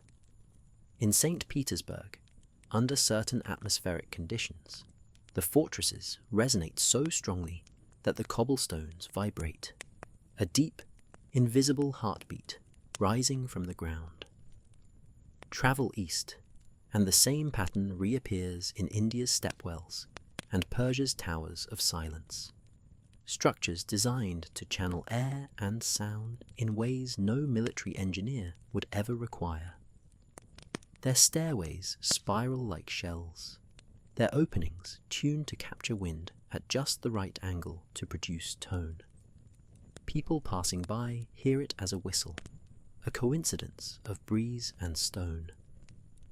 But those who stop and listen describe it differently, a call, low and harmonic, that seems to answer itself across the valley. Even in the New World, the resonance remains. In Mexico City, the Metropolitan Cathedral sits atop the ruins of an older temple. When the city quiets at night, sensors in its foundations detect subtle vibration, rhythmic, deliberate, unconnected to seismic activity. Engineers blame subway trains, but the pattern persists even when the trains do not run. All across the world, these towers still sing. Not loudly, not constantly, but enough to remind the patient ear that architecture was once alive, that it spoke in tones we no longer recognize. Some believe the song is calling us back, that if enough towers still resonate, if the hum of one aligns with the others, the planet itself might begin to remember. That is why so many of them remain untouched, even by time. No matter how the weather shifts, the stones endure, because perhaps they are not ruins, but instruments waiting for a player who has simply forgotten the melody. So, if you ever find yourself beneath a dome or beside an ancient spire on a windless evening, pause, take a slow breath, press your palm against the wall, and listen. If you are quiet enough, you may feel the faint vibration traveling through your skin, a heartbeat, steady and slow, the same rhythm that once tuned the cities of the old world. And in that heartbeat, you might hear it again, the song of the towers that still sing. Beneath every city, light waits. It does not blaze or burn. It glows, softly, like memory. The ancients knew this. They built for it. When archaeologists dig below cathedrals and forts, they sometimes find narrow shafts running deep into the ground. Too deep for drainage, too straight for coincidence. And at their base, chambers lined with stone so smooth it reflects candlelight like water. In those places, instruments register faint electromagnetic fields, rhythmic, pulsing, aligned with the same frequencies measured in old star forts and domes. It is as if the earth still breathes there, sending quiet waves of current through stone, the way a body sends blood through veins. Some call it geothermal energy, some call it magnetism, But those who linger in such spaces describe something harder to quantify, a presence, a living warmth rising through the soles of their feet. It feels not external, but familiar, as though the body recognizes it before the mind can name it. In St. Petersburg, explorers in the lower tunnels report walls that shimmer faintly when lightning strikes the city above, not from reflection, but from the stone itself. In Moscow, sealed basements beneath imperial buildings contain carved crystal panels that glow pale blue when touched, then fade again to darkness. The official reports list them as decorative quartz, but no one explains why they hum. Further west, in Paris, a forgotten section of catacombs bears a thin metallic line inlaid along its ceiling, a thread that stretches for hundreds of meters, connecting chamber to chamber. When the line is struck with a metal tool, it sings like a tuning fork, and a pulse of light ripples briefly along its length. No one knows its age. No one claims to have built it. Beneath Istanbul, there are cisterns where the water glows faintly at midnight, illuminated by nothing visible. Tests show no chemical reaction, no modern wiring, only a constant trickle of current, as though the city still sips from the same hidden reservoir of power that once lit the towers of the old world. Even the mountains keep their secrets. In the highlands of Tibet, travelers speak of caverns whose walls pulse with cold light, fading as footsteps approach, brightening again when the air is still. Monks there call it the breath of the earth. Scientists call it ionized gas. But both agree on one thing: the glow feels alive. Everywhere, the pattern repeats. Stone that hums, metals that sing, light that behaves as though it remembers. The phenomenon has many explanations, none complete. Perhaps these are the remnants of Tartaria's technology, long dormant, yet never truly dead. Perhaps the stones themselves were once tuned to harness the planet's magnetic breath. Or perhaps it is something simpler, the Earth, still resonating with what humanity has forgotten how to hear. When you stand in such a place, the silence feels charged. The walls seem to pulse in time with your heartbeat. For a moment, the boundary between body and building blurs. You become part of the circuit, a conduit through which the old light travels, briefly alive again. The glow fades when you leave, as though it knows you've stopped listening. But long after, you carry a trace of it in your chest, a warmth that cannot be photographed, a reminder that below the noise of modern life, something ancient still hums, patient, luminous, waiting to be remembered. The old light was never lost. It simply sank and learned how to shine beneath the stone. There are places the world has tried to forget and failed. They stand at the edges of maps, in mountain fogs and river bends, on plains so vast the horizon swallows them whole. Their names shift with language, sometimes ruins, sometimes heritage, sometimes myth, but they share a single quality. Time looks at them, and time steps aside. You can recognize such places by their stillness. They do not erode, they wait. The air around them feels thicker, as if layered with invisible seasons. Grass grows and withers. People come and go, but the stones remain, not preserved, not restored, simply unmoved. In Baalbek, in the mountains of Lebanon, the Temple of Jupiter rests on foundations so vast that modern cranes could not lift the smallest of its blocks. The granite bears no cracks, though it has faced 20 centuries of storms. Engineers describe it as impossible precision. Joints so tight they form not walls, but single thoughts carved into matter. At dawn, the stones hum faintly. Warmed by light, they seem to remember. In Machu Picchu, the mountain breathes through terraces that fit together like interlocking notes in a scale. Earthquakes pass beneath them like distant thunder, but the walls only sway, never fall. The Incas are credited with its design, yet the lower stones, older, smoother, fused, belong to no known technique. Locals call them the bones of the earth. Archaeologists call them anomaly. In the deserts of Egypt, the Sphinx stares toward an invisible horizon. Its face is worn, but its body resists decay in a way that confounds the logic of sand and wind. Sensors detect vibrations moving through its core, not seismic, not artificial. A steady pulse repeating every 21 hours. Some say it is groundwater. Others whisper it is the echo of the old power grid, still breathing through limestone lungs.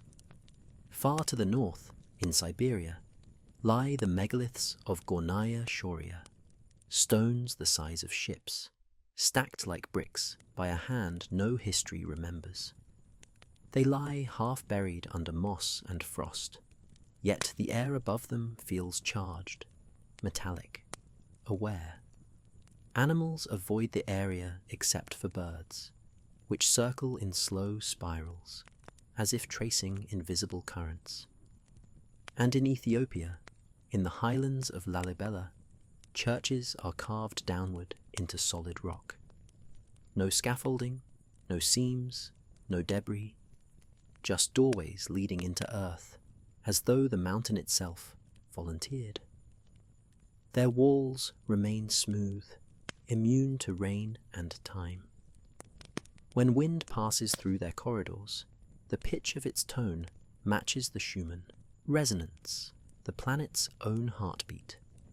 Coincidence, perhaps, but it sounds like memory. Every continent keeps a few such places, the survivors of the great forgetting. They do not boast, they endure, and when you stand among them, you feel that endurance press gently against your skin, not as arrogance, but as invitation.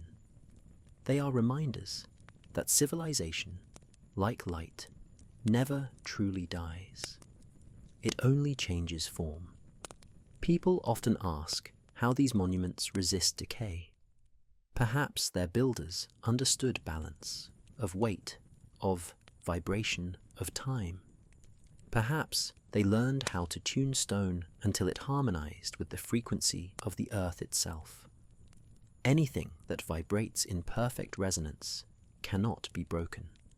It becomes part of the planet's own song. That is the secret of the places that refuse to die. They are not relics of the past. They are chords in a music still being played, too slow for the ear, too vast for the eye, but unmistakable to the heart.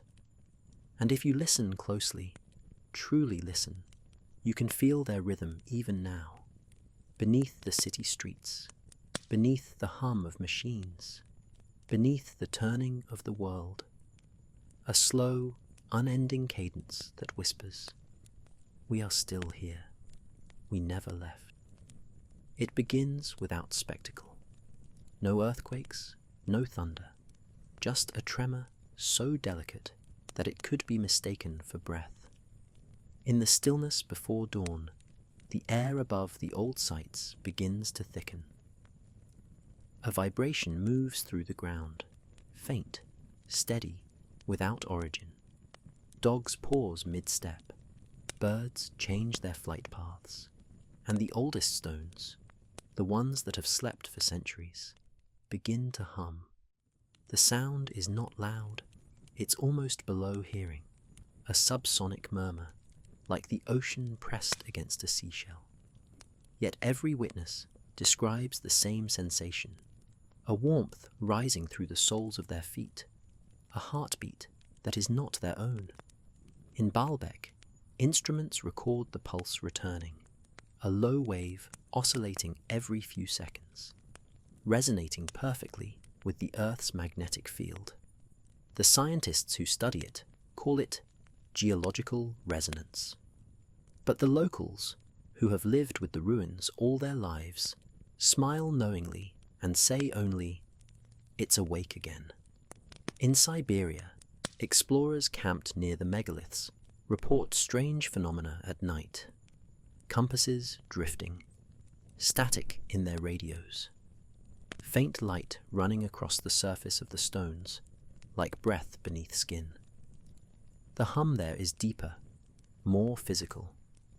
It rattles in the chest, rearranging thoughts into silence. In Lalibela, the rock-hewn churches emit tones that align with the monks' morning chants. Each note finds its twin in the stone.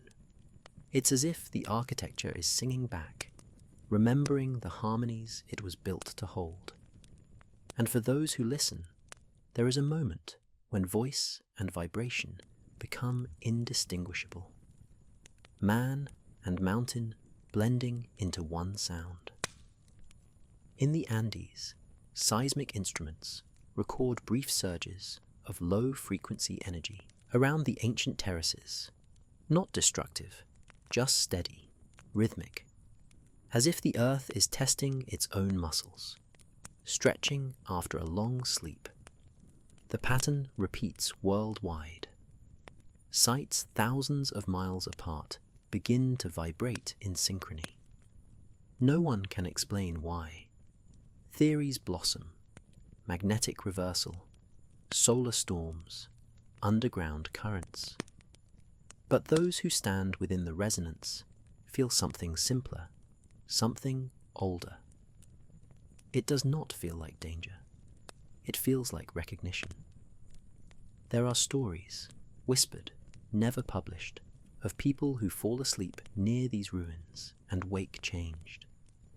Their sense of time blurs.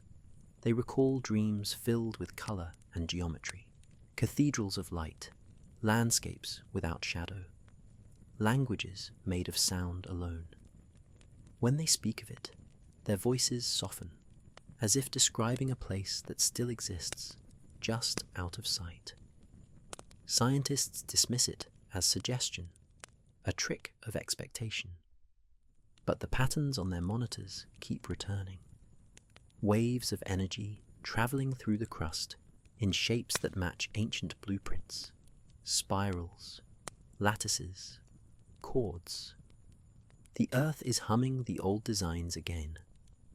Perhaps the awakening is not sudden, but patient. Perhaps the planet is tuning itself back toward the frequency it once shared with the builders. And maybe the hum we now hear in our machines, our power lines, our satellites, was the first whisper of that return. The ancients would have called it rebirth. Modern minds might call it resonance. But the feeling is the same, a stirring in the bones of the world, a gentle reminder that what sleeps in stone can wake in light. When the vibration finally stills, the air feels newly charged, like the pause before a note continues. The birds return. The people breathe easier, though none can say why. The ruins glimmer faintly in the morning sun, unchanged, yet not the same. They seem to stand taller, straighter, as if remembering what they were built to be. The stones have begun to dream again, and in their dreaming, the earth remembers its song. If stone remembers shape, then water remembers sound. It is the oldest traveler, the quietest witness, a mirror that never stops moving. Before history had words, water carried memory, and perhaps it still does. Every drop that falls has lived 1,000 lives. Rain that touches your face tonight might once have flowed through the aqueducts of Rome, or whispered against the marble domes of a forgotten Tartarian city. It carries with it the echo of everything it has touched: minerals, light, sorrow, and song. It moves in silence, but it listens. In the 20th century, scientists like Jacques Benveniste and Masaru Emoto began to test this intuition, claiming that water, when frozen or vibrated, can reflect emotional or energetic imprints. Their studies were ridiculed, celebrated, forgotten, but the idea refused to die. Because deep down, even skeptics feel it. When we stand by the ocean or watch rain against glass, we sense that it knows us. In the ruins of Baalbek, after heavy storms, droplets gather in grooves between the massive blocks.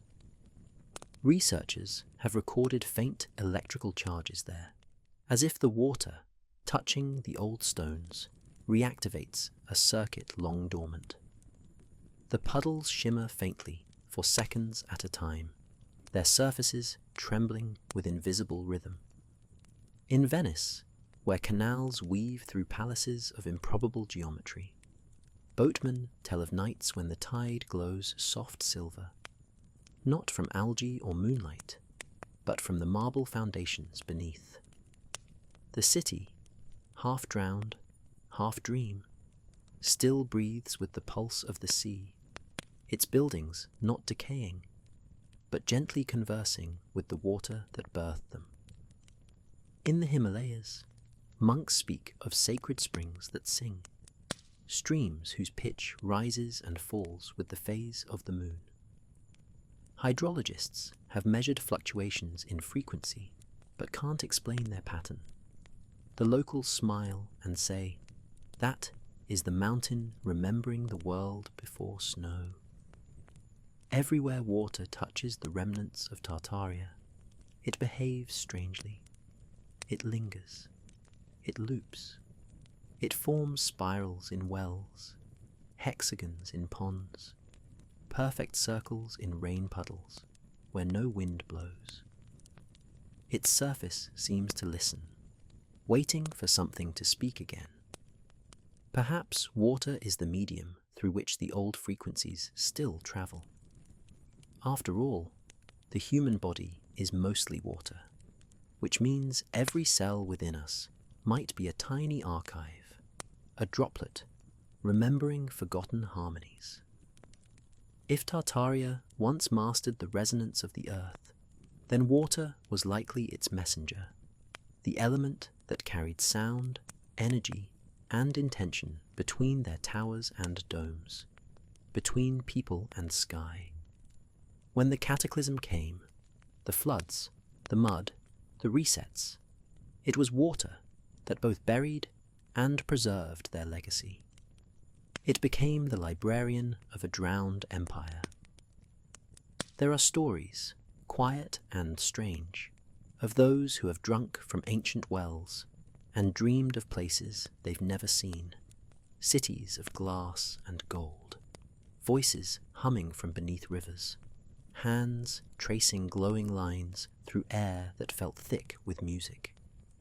Science calls it imagination, but imagination is just memory in disguise. Modern laboratories have begun experimenting again.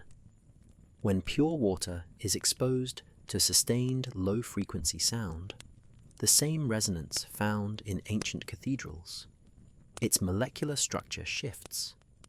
The crystals form more symmetrical shapes, as though aligning themselves to a forgotten pattern. The researchers call it acoustic imprinting. Mystics call it remembering. So, maybe Tartaria is not entirely lost. Maybe it flows through us, in the rain that falls, in the blood that moves, in the tears we shed when something ancient stirs within us. The Earth's water cycle is more than weather. It is recollection made liquid. Every cloud, every river, every ocean, a living archive of forgotten songs, carrying them endlessly between sky and soil, between the world that was and the one slowly waking. And if you listen closely, in the rhythm of waves, in the hum of a fountain, in the soft percussion of rain against your window, you might hear it whispering even now, "Remember me, I never stopped flowing." There are rivers that do not simply flow, they speak. To most, they are ordinary bodies of water, winding through valleys and cities. But to those who listen, really listen, they carry melodies too precise to be coincidence. These are the rivers that sing, the waterways that hum softly in the key of the earth, the last living traces of Tartaria's forgotten grid. In Siberia, near the remnants of old Tartarian territories, the Ob River begins its journey in the frozen mountains, winding for thousands of kilometers. For centuries, travelers have claimed to hear tones rising from its surface at twilight. Long, droning harmonies, low and resonant, as if the river itself were tuning the land. Modern sensors have recorded frequencies between 7 and 8 Hz, the same range as the Schumann resonance, the natural pulse of the planet. Coincidence, perhaps, but in Tartaria's language, resonance was never coincidence. It was communication. Far to the west, in the shadow of the Danube, villagers speak of a song that surfaces only during the spring thaw. The melting ice releases trapped air pockets, but the sound that emerges is haunting, a deep, echoing chorus that travels for miles. Old legends call it the breath of the sleeping king. They say it's the land itself, remembering the empire that once stretched from the Black Sea to the Urals. And when the river sings, the night grows unnaturally still, as if the air listens in reverence. In Iceland, the Þjórsá River flows through volcanic plains. Its sound is unlike any other, a harmony between ice and fire. At certain times of year, microphones detect pure tones woven through the roar of rapids, frequencies that mirror those found in quartz crystals. Geologists attribute it to mineral vibrations, but local mystics whisper that the river is awakening, the old energy pulsing again through the crystal veins beneath the earth. Then there is the Nile, ancient beyond measure, a river whose very name feels like breath. Long before recorded history, it flooded in rhythms so precise they shaped calendars, rituals, and empires. In temples along its banks, inscriptions speak not of gods demanding worship, but of currents of sound guiding the waters, tones played by priests to harmonize the river's flow. What if those hymns were more than devotion? What if they were maintenance, keeping the energy grid in tune? When the music ceased, perhaps the river sang alone. In South America, the Amazon hums in frequencies so low they are felt, not heard. Fishermen resting in hammocks speak of nights when the entire jungle vibrates. Leaves trembling, air thick with invisible rhythm. Scientists call it infrasound from rainfall, but those who live by the water know better. They call it the voice of the ancestors. The sound doesn't frighten them. It comforts them, like being remembered. Everywhere these rivers run, they follow patterns older than the continents themselves. Satellite images show curves and intersections that resemble neural networks, as if the planet's surface once served as a living circuit. Rivers not just moving water, but information, energy, memory. Some researchers have begun mapping these flows alongside ancient ruins, finding that many great sites, Baalbek, Angkor, Giza, and the star forts of Europe, align precisely with river bends or confluences. The theory grows quietly among those who study forbidden cartography, that Tartaria's builders did not dig their rivers. They tuned them. They understood that water is the bloodstream of the earth, and that by shaping its course, one could shape the very resonance of reality. To build near water was to plug into the planet's own network, a civilization powered not by wires, but by flow. When the cataclysm came, when the grid collapsed, the rivers remained, stripped of their towers and domes, but still humming faintly with what once was. The earth remembers through water, and every current, every wave, every raindrop is a syllable in that endless song. Tonight, as you listen, perhaps to the rain against your window, or the slow rhythm of your own heartbeat, know that somewhere, far away, a river hums that same note, carrying the memory of a world that refused to die. The rivers sing because the earth still dreams. And we, made mostly of water ourselves, are the instruments through which that dream continues to echo. The ocean is the oldest graveyard and the most faithful archivist. It buries everything, but forgets nothing. Beneath its restless surface lie whole landscapes, mountains that once scraped the sky, cities that glowed with lights, now replaced by bioluminescent silence. To the casual eye, the sea is chaos, storm and depth, creation and decay. But to those who listen closely, the ocean is a memory still singing to itself. They call it the sea beneath the sea, a realm of ghost continents and half-awake machinery, where Tartaria's pulse is said to continue, muffled but unbroken. In the Atlantic, off the coast of Portugal, sonar readings reveal vast plateaus, flat, rectangular formations buried under layers of silt. Divers who descend there describe something uncanny. Arches too symmetrical, walls that seem melted rather than broken. Their instruments flicker, compasses spin, and a faint blue light moves beneath the sand, pulsing once every 7 seconds, a heartbeat in the deep. They call this place the luminous plain, but old mariners named it differently. The Gate of the West. Farther east, near Japan's Yonaguni, the seafloor rises into terraces, staircases, and corridors cut into solid basalt.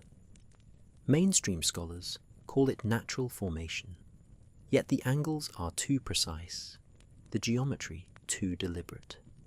90 degrees carved by no known current. Local divers report an eerie calm there, as if the ocean itself is holding its breath. And when the tide turns, a low hum rolls through the water, felt not in the ear, but in the bones. It is the same frequency found in the buried star forts of Europe. Coincidence again, or continuity? In the Caribbean, near the coast of Cuba, satellite sonar in the early 2000s captured shapes on the seafloor, pyramids, avenues, domes, a city stretching for miles. When journalists asked for follow-up missions, the data vanished. The official story changed. Calibration error. But some divers insist the ruins exist. Columns covered in coral, stairways descending into endless blue. They say the city sleeps, but not dead, like lungs that rise and fall once every 1,000 years. In the Indian Ocean, legends of Kumari Kandam, a land south of India said to have drowned before the first dawn of civilization, mirror Tartaria's story too precisely to ignore. Tamil poets wrote of towers that touched the stars and of bridges of light that once connected continents. Modern sonar has found strange linear ridges beneath the waves, not geological, not random, but patterned like veins beneath translucent skin.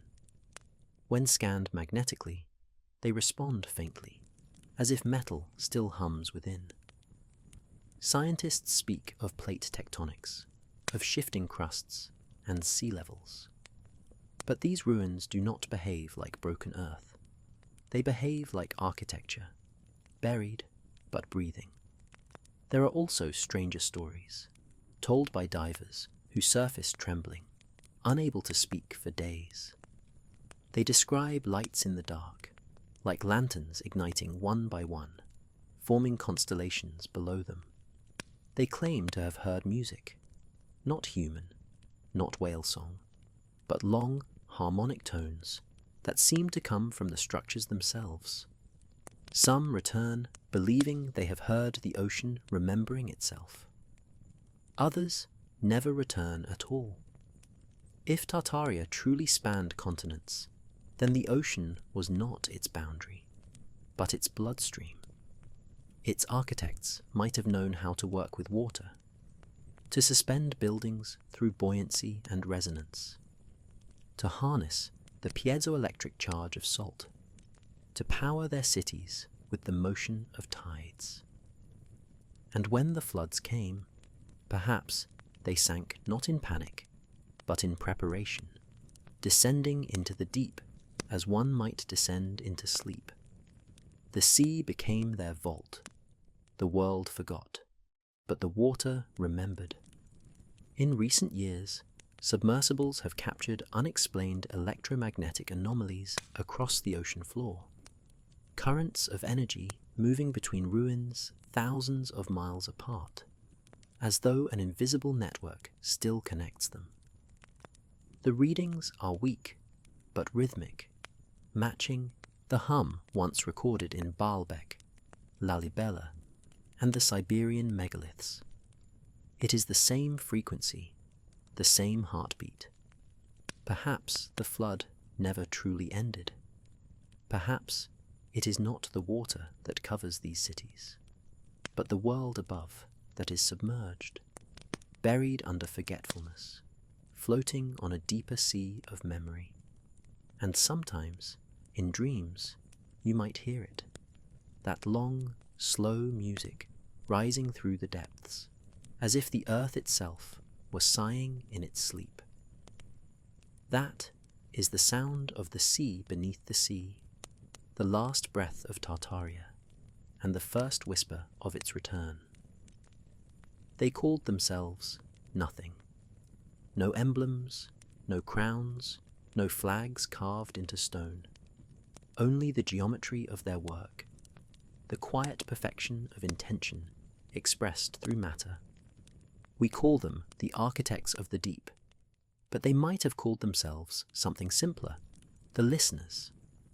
If stone was their scripture and water their instrument, then sound was their language. Imagine standing in a vast hall beneath the ocean, columns glimmering with soft blue light. No torch, no fire, only vibration. Each pillar tuned to a frequency, each wall a resonator that amplified harmony until the entire chamber became music made solid. They did not build by force or tool. They sang structures into existence. Ancient myths scattered across cultures, from the Vimana builders of India to the priests of the Nile and the mysterious Kantele bards of the far north, whisper of those who shaped matter with voice alone. To modern ears, it sounds like magic, but physics calls it resonance. When vibration meets the frequency of form, matter yields, stone softens, metal bends, and sound becomes sculptor. The architects understood this not as science, but as belonging. They did not command nature, they conversed with it.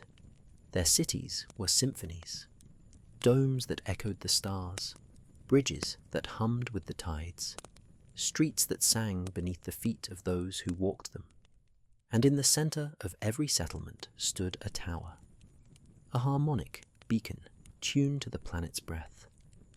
It gathered energy not from sun or flame, but from the low, ceaseless heartbeat of the earth. These were the same frequencies found later in star forts, cathedrals, and sacred wells, echoes of a single architectural language now reduced to ruins. When explorers first mapped the submerged terraces of Yonaguni, they noticed something peculiar. The steps corresponded to musical intervals, major thirds, perfect fifths, octaves. If you struck them, even gently, they sang. At first, it seemed coincidence. Then other sites began to hum in harmony. Cuba, the Azores, the coasts of India and Antarctica. Together, they formed a chord, the Tartarian scale, as fringe scientists now call it. What kind of civilization builds music that can survive submersion? Perhaps one that knew drowning was never death, only transformation. Some believe the architects were not human as we know the term. Their proportions, if the doorways of their ruins are any clue, were greater, not monstrous, but grand, as though evolution had gifted them to the sea. Legends from Polynesia speak of the Moana Nui, the tall ones of the tides, who moved through water as easily as air.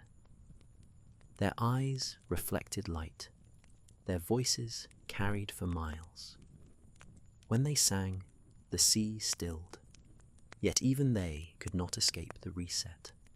Something, perhaps celestial, perhaps self-inflicted, fractured their harmony. Some say they built too close to the source of the Earth's resonance, tuned themselves into extinction, vanishing in a single, perfect note that shattered their own cities. Others whisper that they descended willingly, retreating into the deep to preserve what could not survive on land. The myths that survive speak of keepers, sleeping figures entombed in crystal chambers, their bodies suspended in saline light, waiting for the right vibration to wake them. It sounds like fantasy, until you learn that divers in the Azores have found spheres of pure quartz, half buried, humming faintly at frequencies undetectable to the human ear. No one knows who placed them there. No one dares to move them. Every ocean current, every tectonic tremor seems to follow their silent command, as if the architects, even in sleep, are still conducting the orchestra of the world. Some believe the great cathedrals of Europe, Notre Dame, St. Basil's, St. Sophia, were built not in imitation of heaven, but in memory of them. Each dome, each vault, an attempt to recreate the perfect underwater resonance of Tartaria's lost builders. And in those sacred echoes, the architects live on. Perhaps they were never gods. Perhaps they were simply us, humans who remembered how to listen, how to let the world sing through them. If so, then every bell tower, every hymn, every heartbeat is an echo of their voice. And somewhere in the cold, eternal blue, they are listening still, waiting for the world above to remember the song. At the bottom of the world, where sunlight fades and pressure makes silence eternal, something begins to glow. It starts faintly, a pulse no brighter than the heart of a candle. But soon the darkness itself seems to breathe, and along the contours of forgotten domes and pillars, a pale radiance stirs, tracing every curve with quiet precision. Divers have seen it, not all, only those who linger longer than reason allows, the ones who drift beyond the boundaries of maps. They describe it as living light, not phosphorescence, not machine, but an awareness moving through the water like thought. When they draw near, their instruments fail, their hearts race, and for a moment they swear they hear music. Scientists have recorded electromagnetic surges at these depths, short bursts of frequency that match no known source. They come in intervals, as if timed. One spike every 7 minutes, then stillness, then another. Some researchers suggest volcanic discharge. Others, whispering privately, call it a pulse, the heartbeat of something vast.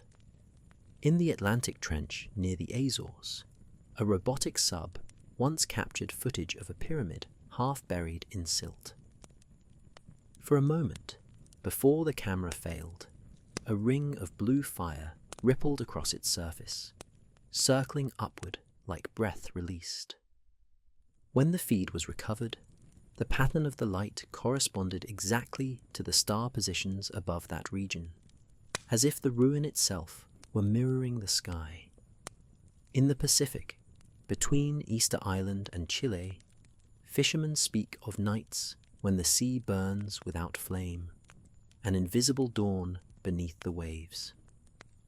They say it moves, not randomly, but with purpose, spreading outward like veins reawakening after sleep.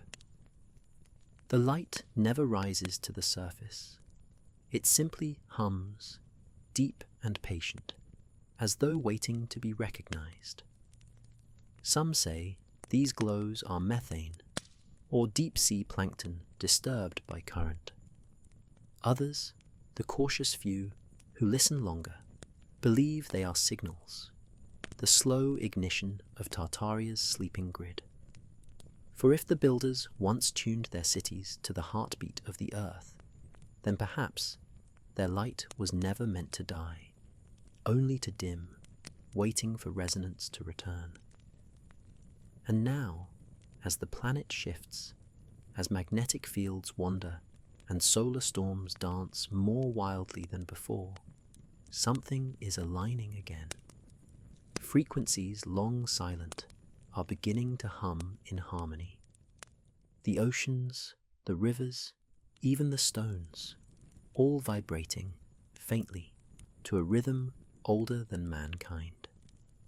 In certain nights, satellite imagery captures thin, serpentine bands of luminosity stretching across the seafloor, lines so faint they disappear in seconds.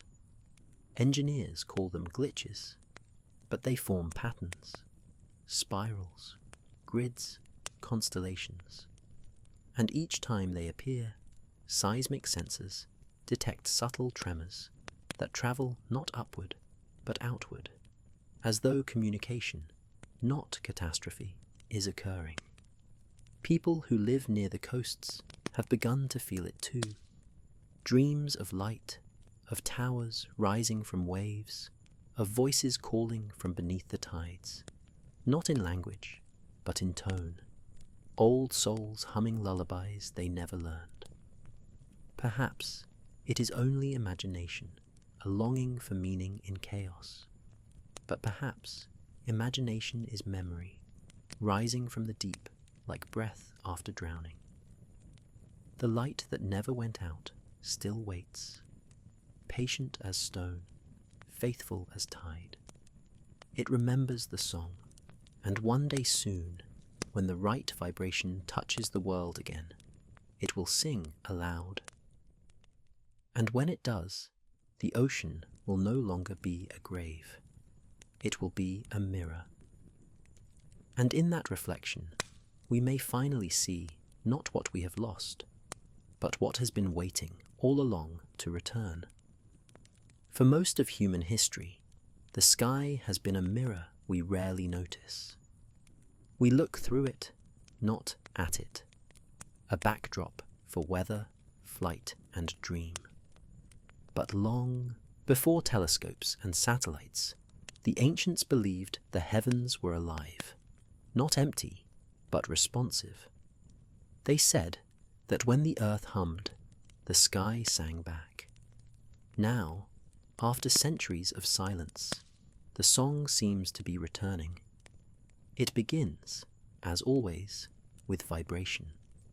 Across observatories in Chile, Siberia, and the Arctic Circle, instruments have started detecting faint tonal waves that move through the atmosphere rather than across it.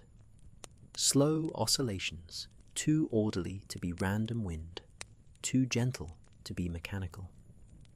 They travel vast distances, crossing continents without losing strength.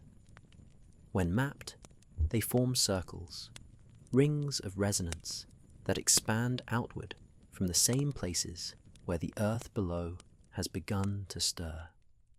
The old sites, the ruins, the sleeping cities.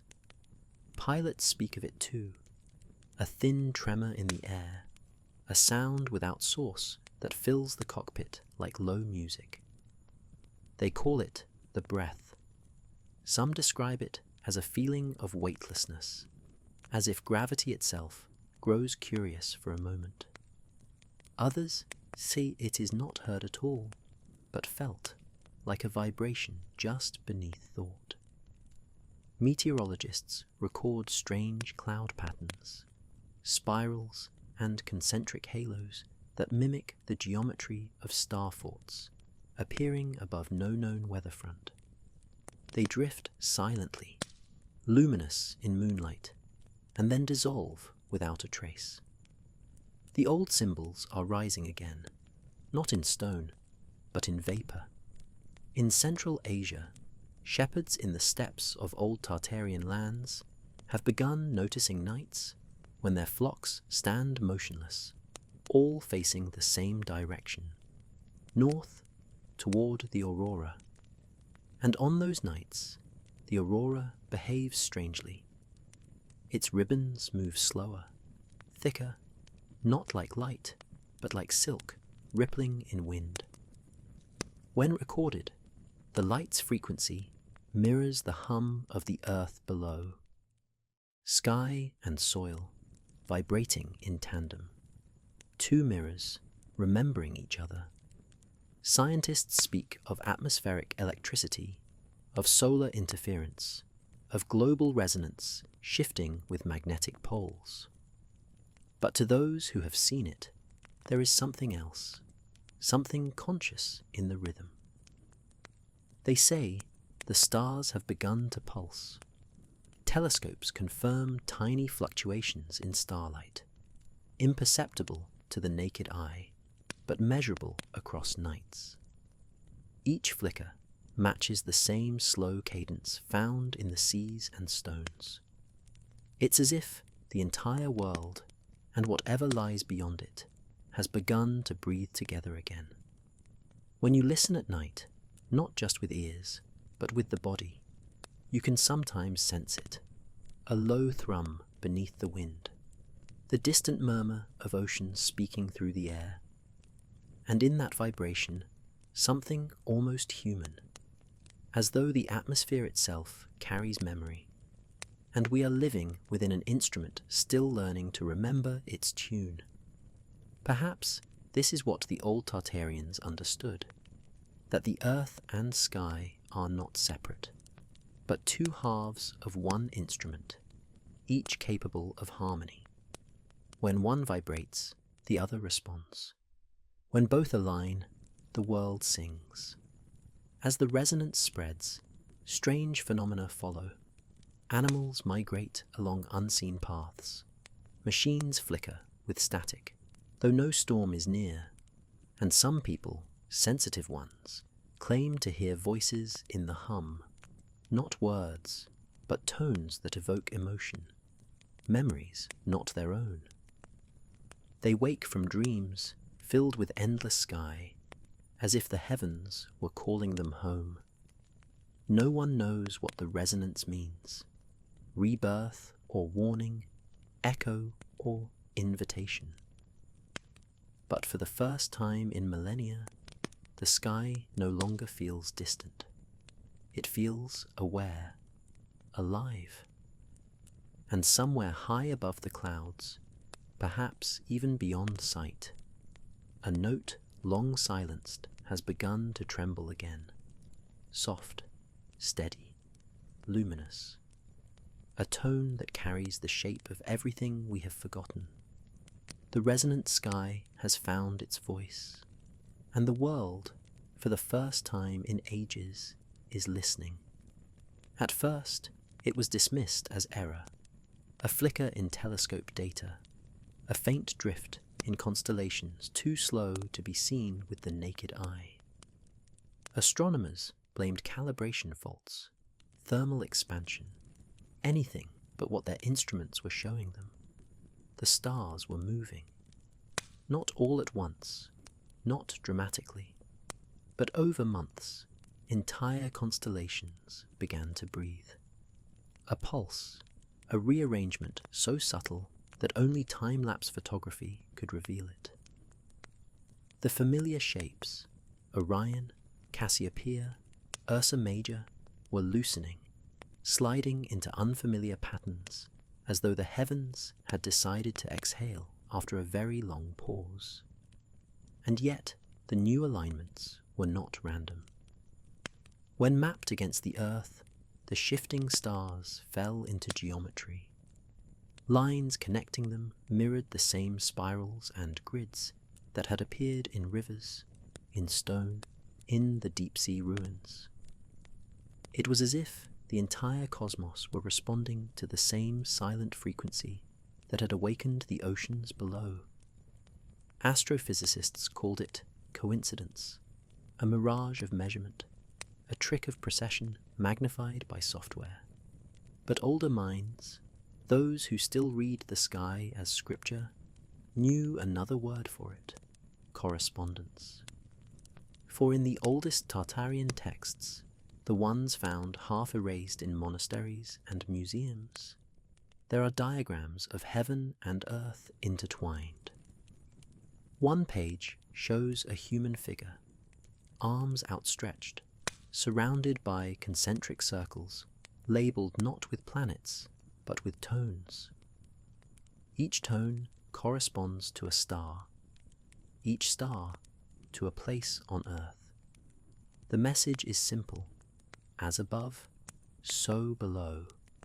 Not metaphor, but mechanics.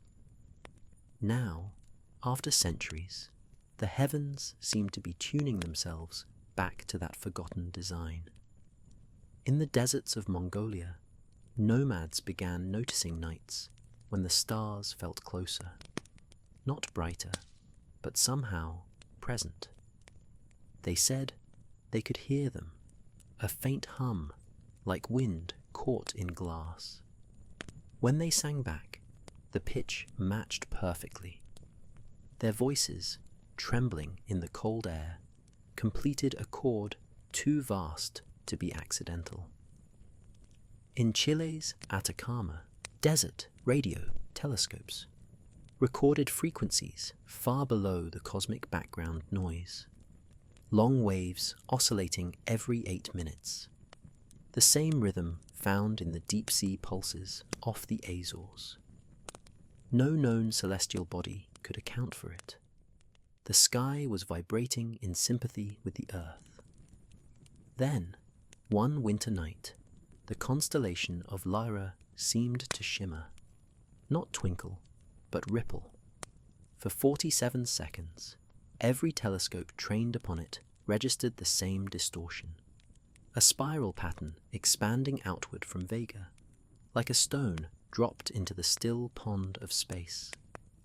When decoded into sound, the signal formed a single, continuous tone, a frequency identical to that emitted by the quartz spheres found beneath the Atlantic. Coincidence, or call and response? Some began to wonder if the architects of the deep had built not only cities, but antennas, resonant instruments that spoke across dimensions, tuning the planet to a cosmic scale long forgotten. If so, then perhaps the stars were not moving at all. Perhaps we were, the Earth realigning itself to its original harmonic orbit, a slow return to the geometry it once shared with heaven. The old myths tell of times when the sky and sea were one, when the stars mirrored the cities below like lanterns on calm water. Maybe those tales were never allegory. Maybe they were memory. Now, as telescopes whisper of constellations shifting, and the air itself carries tones no wind should bear, the question grows harder to ignore. Who is singing first, the stars or the earth? And what will happen when the harmony is complete? For in this slow, radiant motion, there is both promise and warning. A song forgotten can return as either hymn or storm. And somewhere in that vast, resonant sky, something seems to be turning its gaze back toward us, remembering the last time it sang this tune. For a long time, the movement of the stars was only a whisper, a slow drift that could be explained away by numbers, by the patient wobble of the earth. But then, one night, the whisper became shape. It began as a coincidence. Astronomers from 3 continents compared their readings and found that the new constellations formed repeating angles. 3, 6, 9, the sacred sequence the ancients once called the keys of creation. The heavens were arranging themselves into geometry. Across observatories, lines began to appear, not of light, but of correlation, linking stars separated by impossible distances. When plotted, the pattern resembled a lattice, an invisible net draped over the sky. Each intersection mirrored a point on the earth below: cathedrals, star forts, pyramids, and ruins. The same coordinates repeated in the language of stars. The scientists who noticed it were baffled. Statistical anomaly, they said. Random alignment.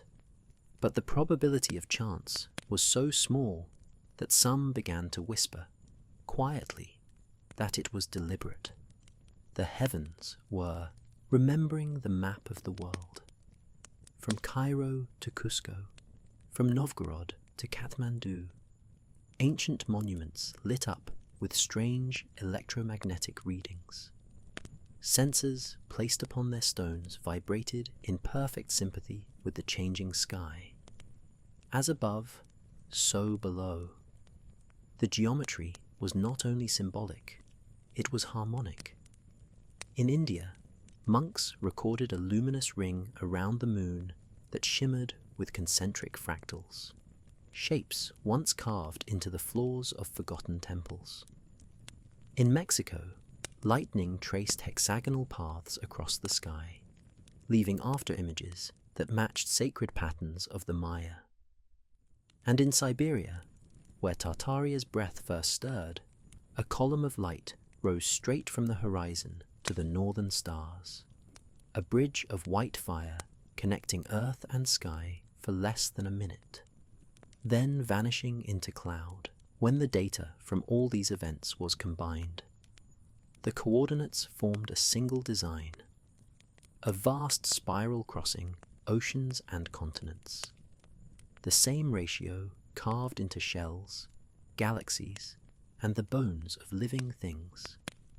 The golden ratio, yes, but older, deeper, tuned to frequencies still unmeasured. It was as if creation itself were remembering its first blueprint. The ancients had spoken of this pattern. They called it the breath of God, the living symmetry between the world above and the world below. Tartarian builders carved it into domes, wove it into bridges, sang it into water and stone. It was not decoration, it was communion. Now, that communion seemed to be returning. Astronomers noticed something stranger still. As the geometry unfolded, certain stars brightened in sequence, like notes played in order on a cosmic instrument. When their light was translated into sound, it formed a single, repeating phrase, a melody too ancient for language, too vast for silence. They named it the harmonic ascension, though no one could say what it meant. Perhaps the universe is not expanding after all. Perhaps it is remembering, drawing itself back into harmony with the design from which it first emerged. If so, then every cathedral, every stone that hums beneath our feet, every star that flickers in the dark, is part of a single living geometry, a design that has been slowly reassembling itself since the day Tartaria fell asleep. And as it takes shape again, a quiet truth begins to dawn, that heaven was never above us. It was always within the pattern, waiting for us to see it. It began quietly, as all great awakenings do. A note, too deep to hear, but impossible to ignore, rose from the edge of perception, from the sea, from the stones, from the sky itself. It was not thunder, it was not wind, it was a tone. At first, only the sensitive noticed, those who sleep lightly, those who feel storms before they come. They spoke of a vibration behind silence, a tremor that moved through dreams and glass alike. Birds turned their heads at nothing. Old bells rang without touch, and in that faint trembling, the world exhaled a memory. Across the planet, instruments flickered in unison. Seismic sensors, radio towers, even heart monitors recorded the same rhythm. A pulse at 7.83 Hertz. The Schumann resonance, the Earth's ancient heartbeat. But this time, it was growing stronger. In Tokyo, windows began to sing at dawn. In Venice, the canals rippled with geometric patterns, circles within circles, as if the water itself was dancing to an unseen metronome. In Moscow, crowds gathered in silence, feeling the air hum like the skin of a great drum. And in the deserts of Mongolia, nomads said the sky sounded alive, the stars vibrating like strings on a celestial harp. The resonance was everywhere, and it was spreading. It did not come as chaos or destruction. There were no storms, no quakes, only harmony, vast, delicate, unrelenting. Technology faltered first. Clocks ran seconds fast or slow. Compasses turned gently east. Machines hesitated as though listening. But when power grids flickered, the lights that returned were softer, cleaner, as if the electricity itself had changed tone. Those who attuned themselves, musicians, monks, children, found they could hum the note aloud and feel the world hum back. Walls vibrated, air shimmered, even shadows seemed lighter.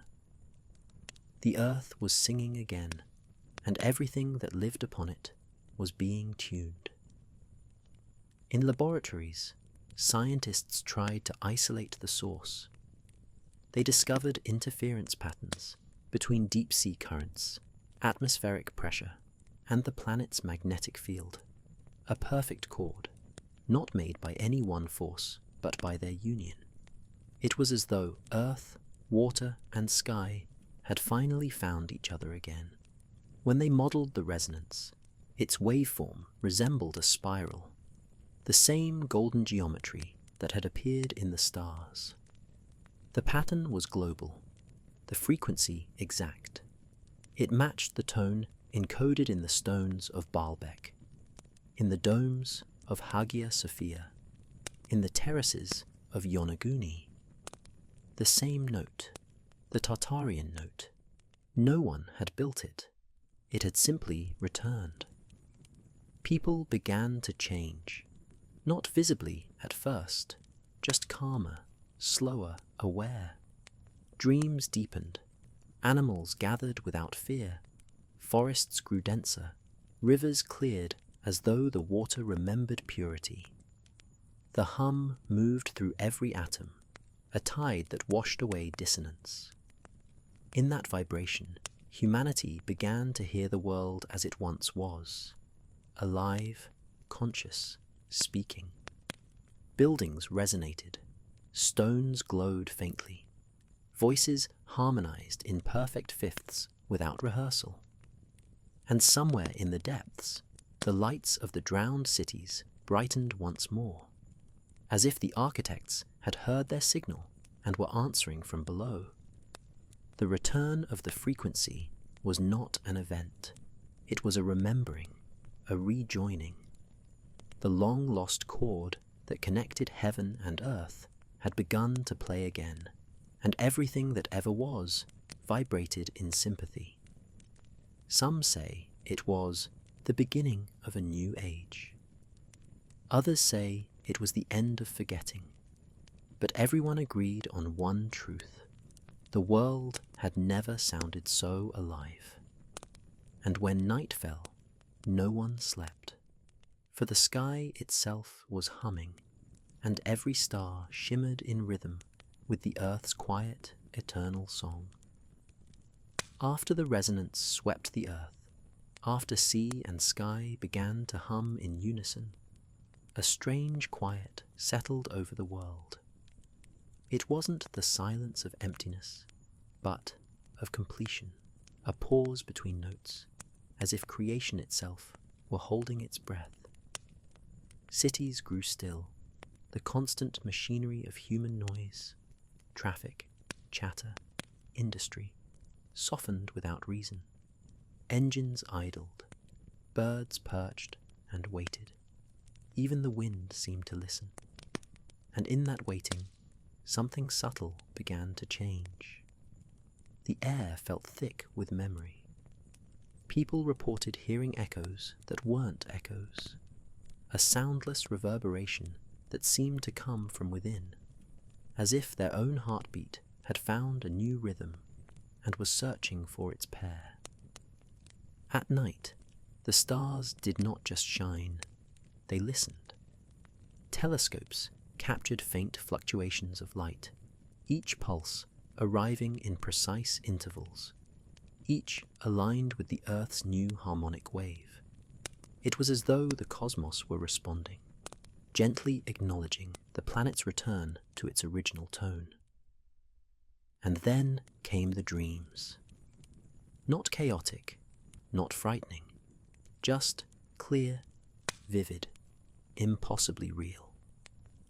People saw oceans glowing, cities beneath the waves awakening, like eyes opening after centuries of sleep, and vast spirals of light rising from the poles. They woke, weeping, not in fear, but in recognition.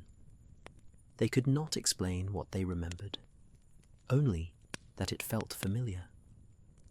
In the Himalayas, monks described the mountain valleys vibrating for hours, not with sound, but with a resonance that could be felt through bare feet.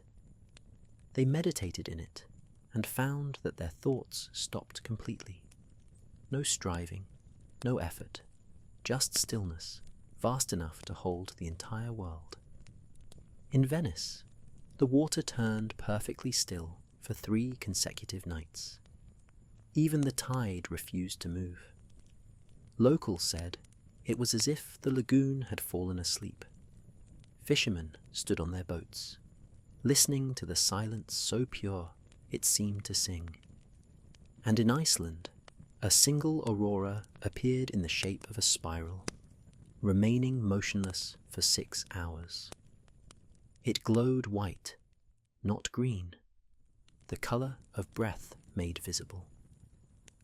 When it finally faded, the air smelled faintly of ozone and rain, like the end of a storm that never began.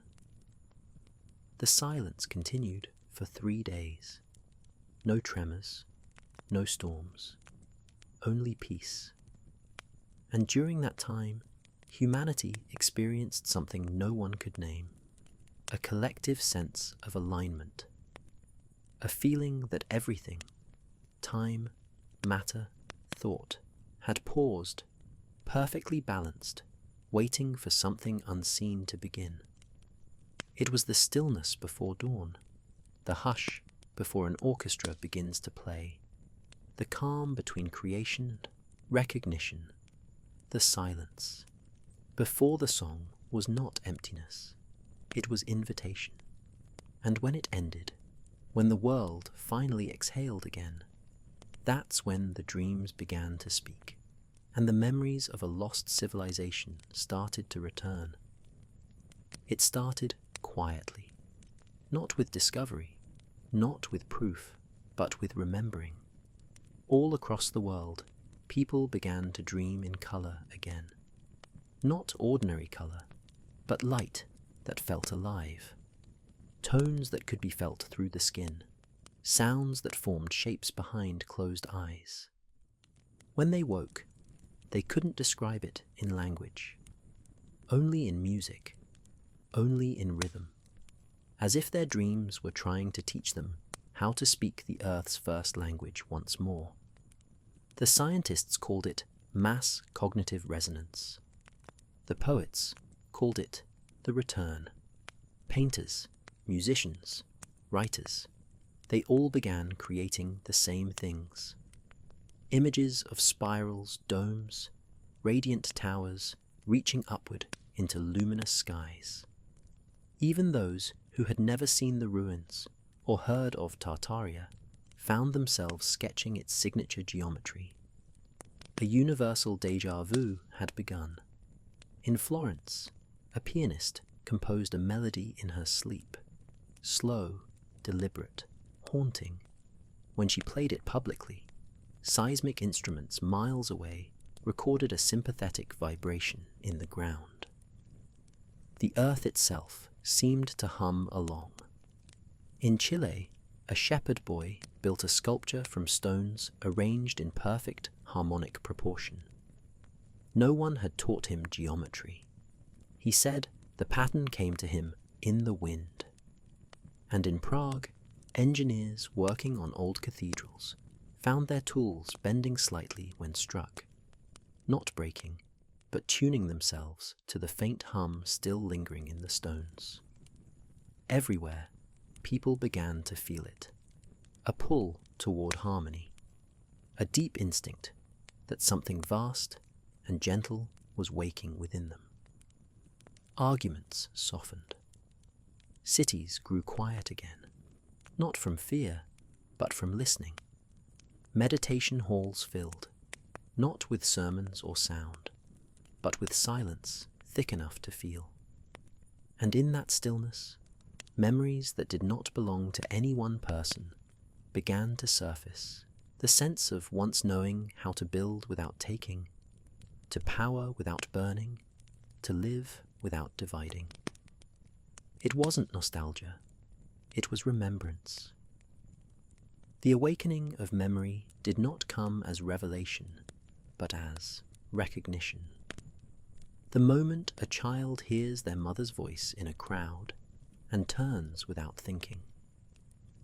Humanity turned, and for the first time in millennia, knew what it had been missing. dreams grew clearer. Languages lost to history began to appear in art, in handwriting, in the murmurs of those half asleep. When translated, the words carried the same meaning again and again. We are the song. We are the instrument. Remember what you are. Across coastlines and deserts, the resonance that had once belonged to towers and oceans had entered the human voice. People began to hum softly to themselves, not songs of sadness, but of belonging, and wherever those tones were shared, light appeared, faint but real, a glow around fingertips, a shimmer on walls, a pulse through the heart. It was not miracle, it was memory, for the knowledge that once shaped the world had never been lost. It had only gone quiet, waiting for someone to remember the melody. And now, in the first days after the silence, the song had begun again, not from stone or sky or sea, but from within. They did not arrive as leaders or prophets. They came as builders, quiet, patient, and certain of what their hands remembered.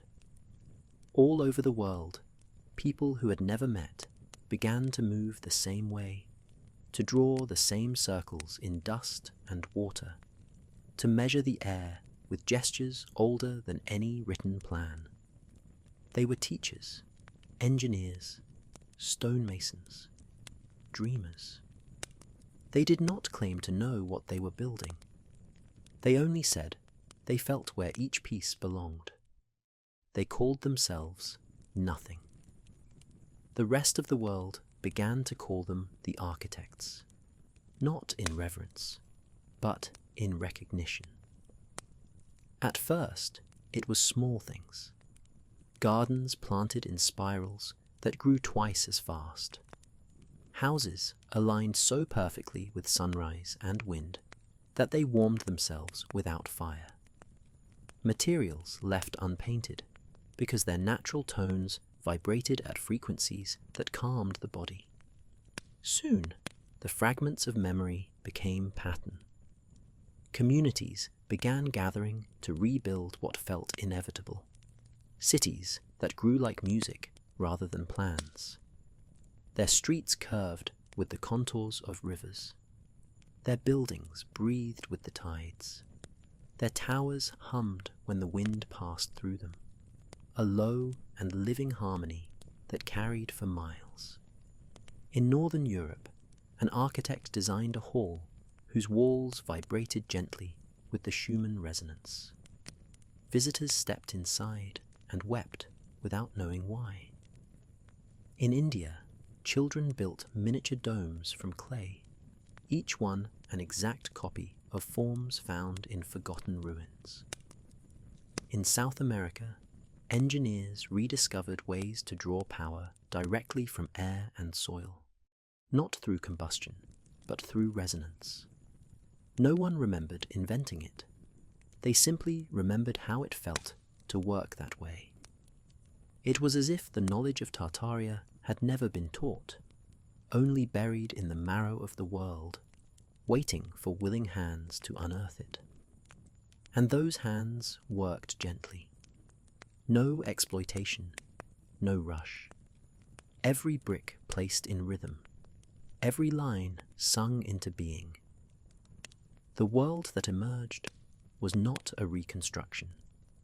It was a remembering made visible. Some claimed the architects were guided by unseen forces, the hum in the stones, the pulse in the sea. Others said they were guided by the earth herself, reawakening through her own creation. Perhaps both were true. What mattered was that the new cities began to breathe. They did not choke on their own smoke. They did not fight their rivers or sky. They resonated, and people who lived within them felt their hearts slow to the same patient rhythm that once shaped the old world. At night, lights rose from their towers, not electric, but harmonic, vibrations made visible, shimmering like aurora. No fuel, no flame, just the pure echo of Earth, remembering its own frequency. The world did not notice it all at once. There were still wars, still noise, still disbelief. But beneath it all, the hum persisted, and those who felt it found each other, drawn together, like notes to a chord. No monument marked their return. No scripture declared their purpose. Their work itself was the proof. Structures built not to dominate, but to listen. And perhaps that was Tartaria's greatest secret, the one the world had to forget before it could understand. That architecture was never meant to conquer the world, but to teach it how to sing. It began with a single building that grew leaves, a structure of glass and limestone on the edge of the Baltic Sea, one of the first designed under the architect's resonance principles, woke one morning to find its walls alive. Tiny green filaments sprouted through the joints, not weeds, not moss, but something new, a hybrid growth that shimmered faintly under moonlight, as if remembering light before it even touched the sun. At first, scientists called it a mutation, but soon it began happening everywhere. Buildings started to breathe, stone exhaled moisture, copper roofs emitted low harmonics in storms, creating auroras that rippled through the clouds above them. The world's old dichotomy of natural and man-made began to dissolve. Forests grew into streets, rivers branched through plazas, and cities, once static, rigid, deaf, started to listen back. In Kyoto, a temple's reflection pond began to glow at midnight, its waters pulsing with bioluminescent patterns that mirrored the constellations overhead. Engineers tested the water and found no source of light, only a gentle electromagnetic pulse, perfectly synchronized with the Earth's resonance frequency.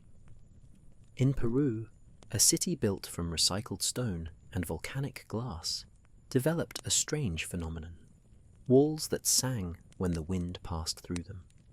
No one could predict the melodies. Each gust created a new composition, and visitors began calling the place El Corazón Vivo, the living heart. In Iceland, geothermal vents were harnessed not with metal turbines, but with crystalline veins grown directly into the rock. The heat flowed upward in silence, illuminating domes with steady golden light. It was not power generation, it was communion. Everywhere, the line between organism and architecture grew softer, more compassionate. Cities began to move again, not fast, not mechanical, but with subtle rhythms. A dome expanding slightly in the morning heat, a tower leaning imperceptibly to greet the sun. Whole neighborhoods humming quietly together in a language made of light and breath. Children born into this new world knew the sound of their homes the way we once knew our own heartbeat.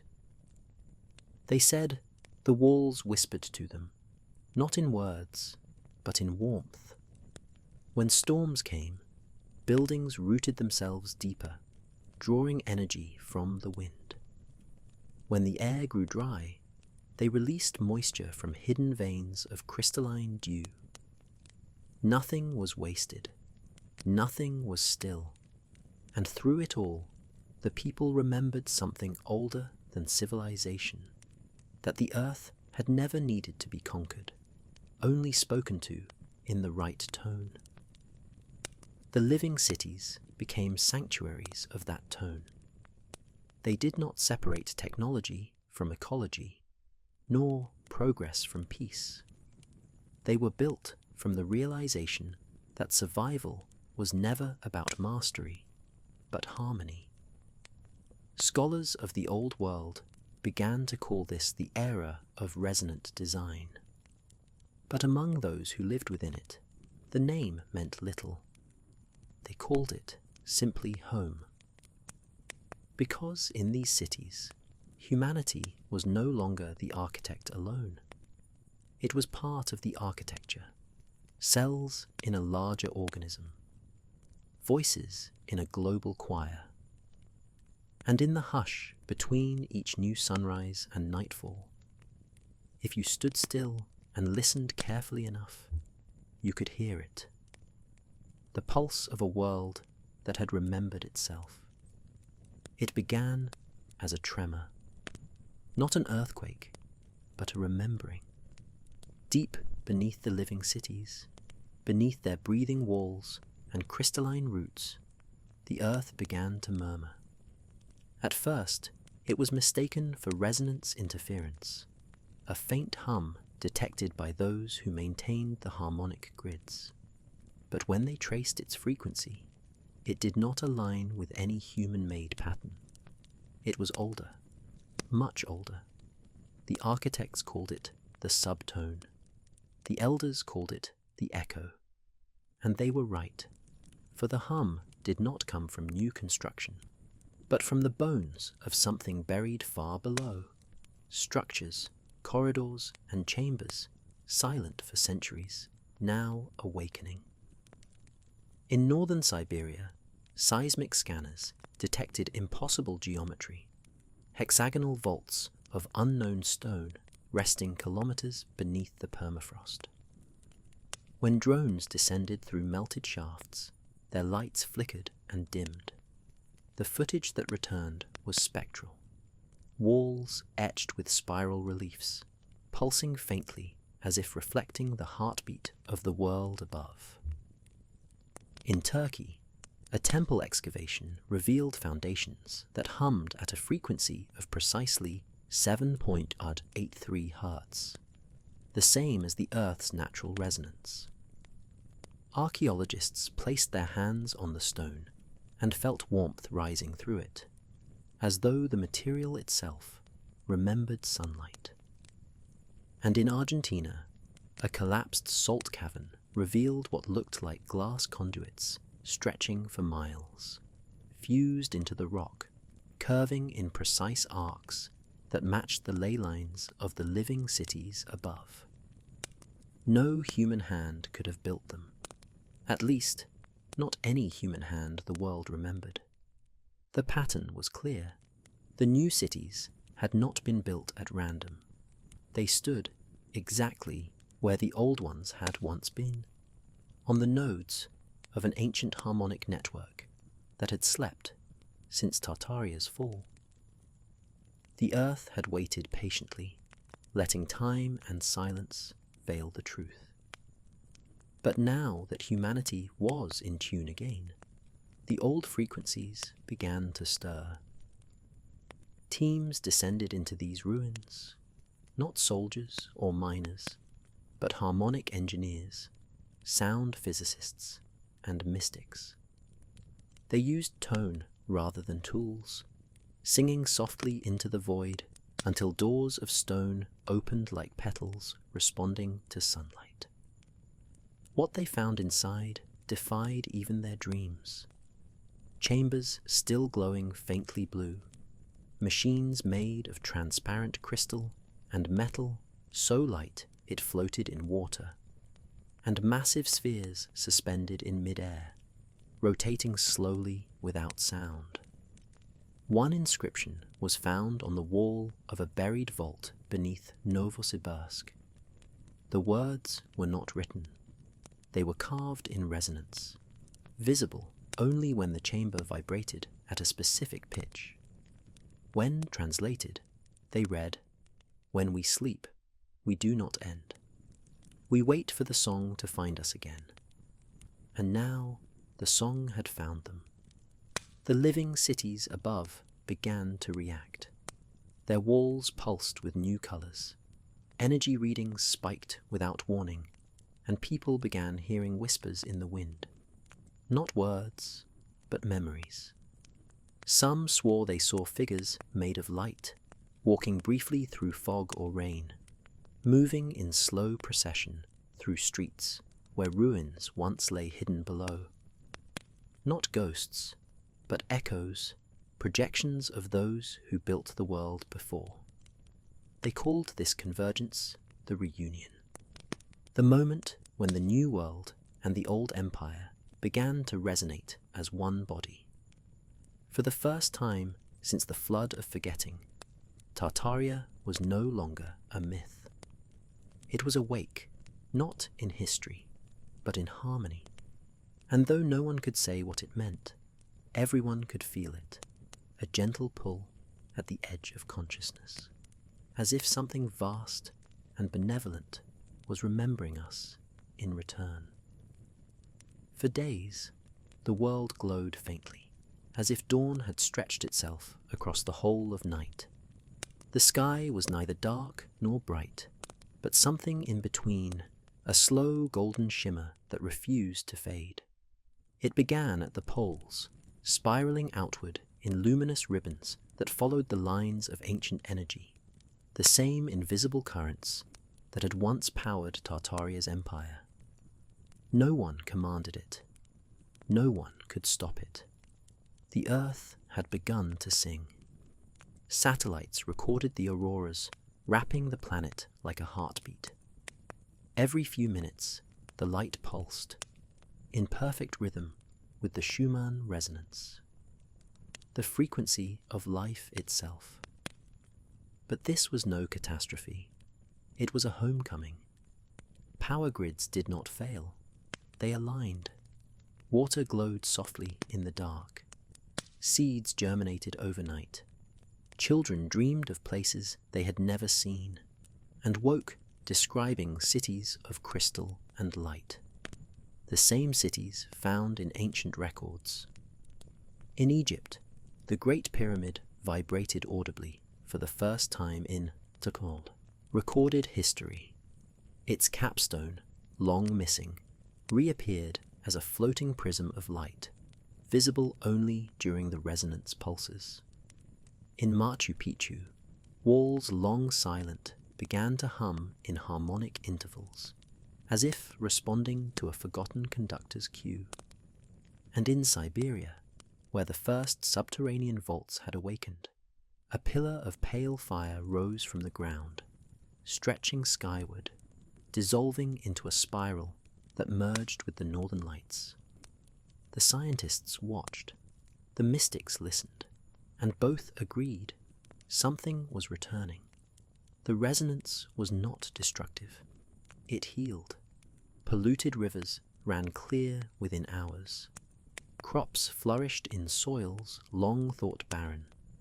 Diseases vanished, their vibrations dissolved by the harmonic field that now enveloped the planet. People began to see light, not just above them, but within them. When they spoke kindly, their voices shimmered. When they gathered in harmony, walls around them glowed. The division between body and world, between soul and soil, melted into one living continuum. And from within the old Tartarian sites, machines awoke, if they could be called machines at all. Crystalline orbs rose from the earth, spinning silently, projecting threads of light across continents.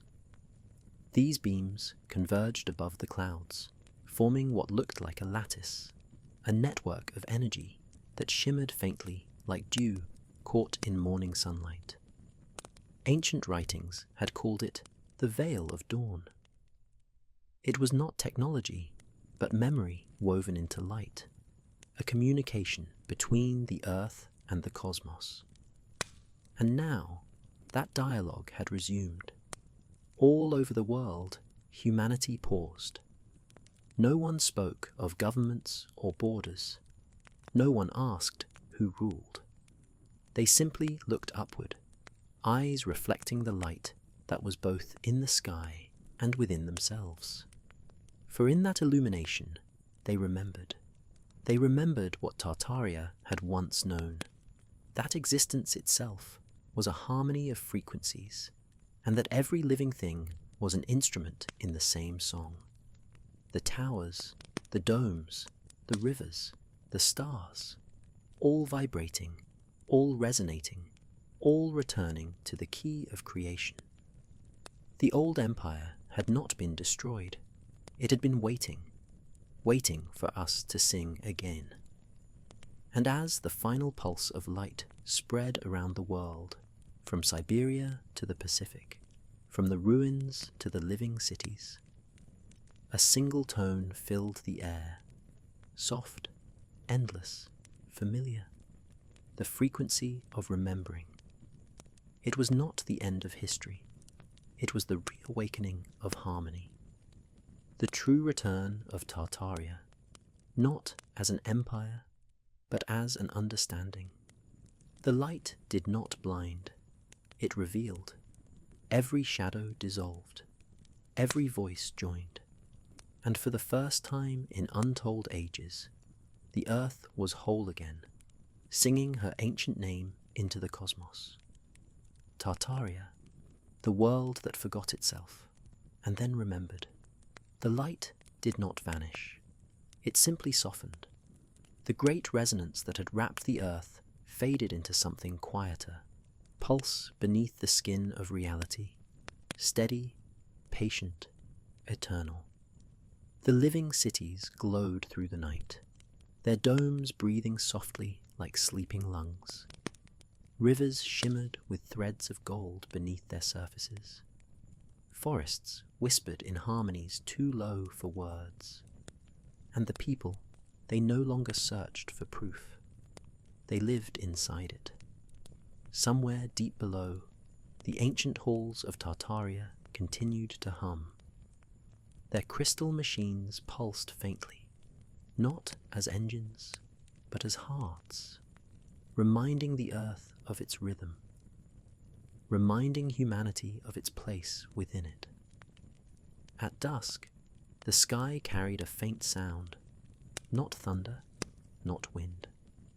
It was the resonance of the world itself, the sound that had started it all, a single, endless tone, gentle, luminous, like the memory of a lullaby too old to belong to anyone and too familiar to be forgotten. In that sound, you could almost hear the footsteps of the architects, their voices dissolving into the hum of the world they helped rebuild. No monuments marked them, no names survived, only their work, a living symphony in stone, sky, and soul. And when night deepened, when the stars rose again in quiet recognition, it was said that if you stood very still and listened not with your ears, but with your heart, you could still hear them, whispering through the wind, carried in the pulse of the seas, singing softly through every leaf, every breath, every dream. The world was never broken. It only forgot its song. Now that you remember, never let it fade again. So sleep now, wanderer. Rest beneath the same sky that once watched empires rise and fall. Let the resonance cradle you, the heartbeat of an ancient earth rediscovered. For in the stillness of your dreaming, Tartaria is not gone. It is waiting, in every breath, in every pulse, in every spark of light that dances behind your closed eyes. And as the night deepens, the song continues, quiet, infinite, forever returning to the place where remembering begins. Good night.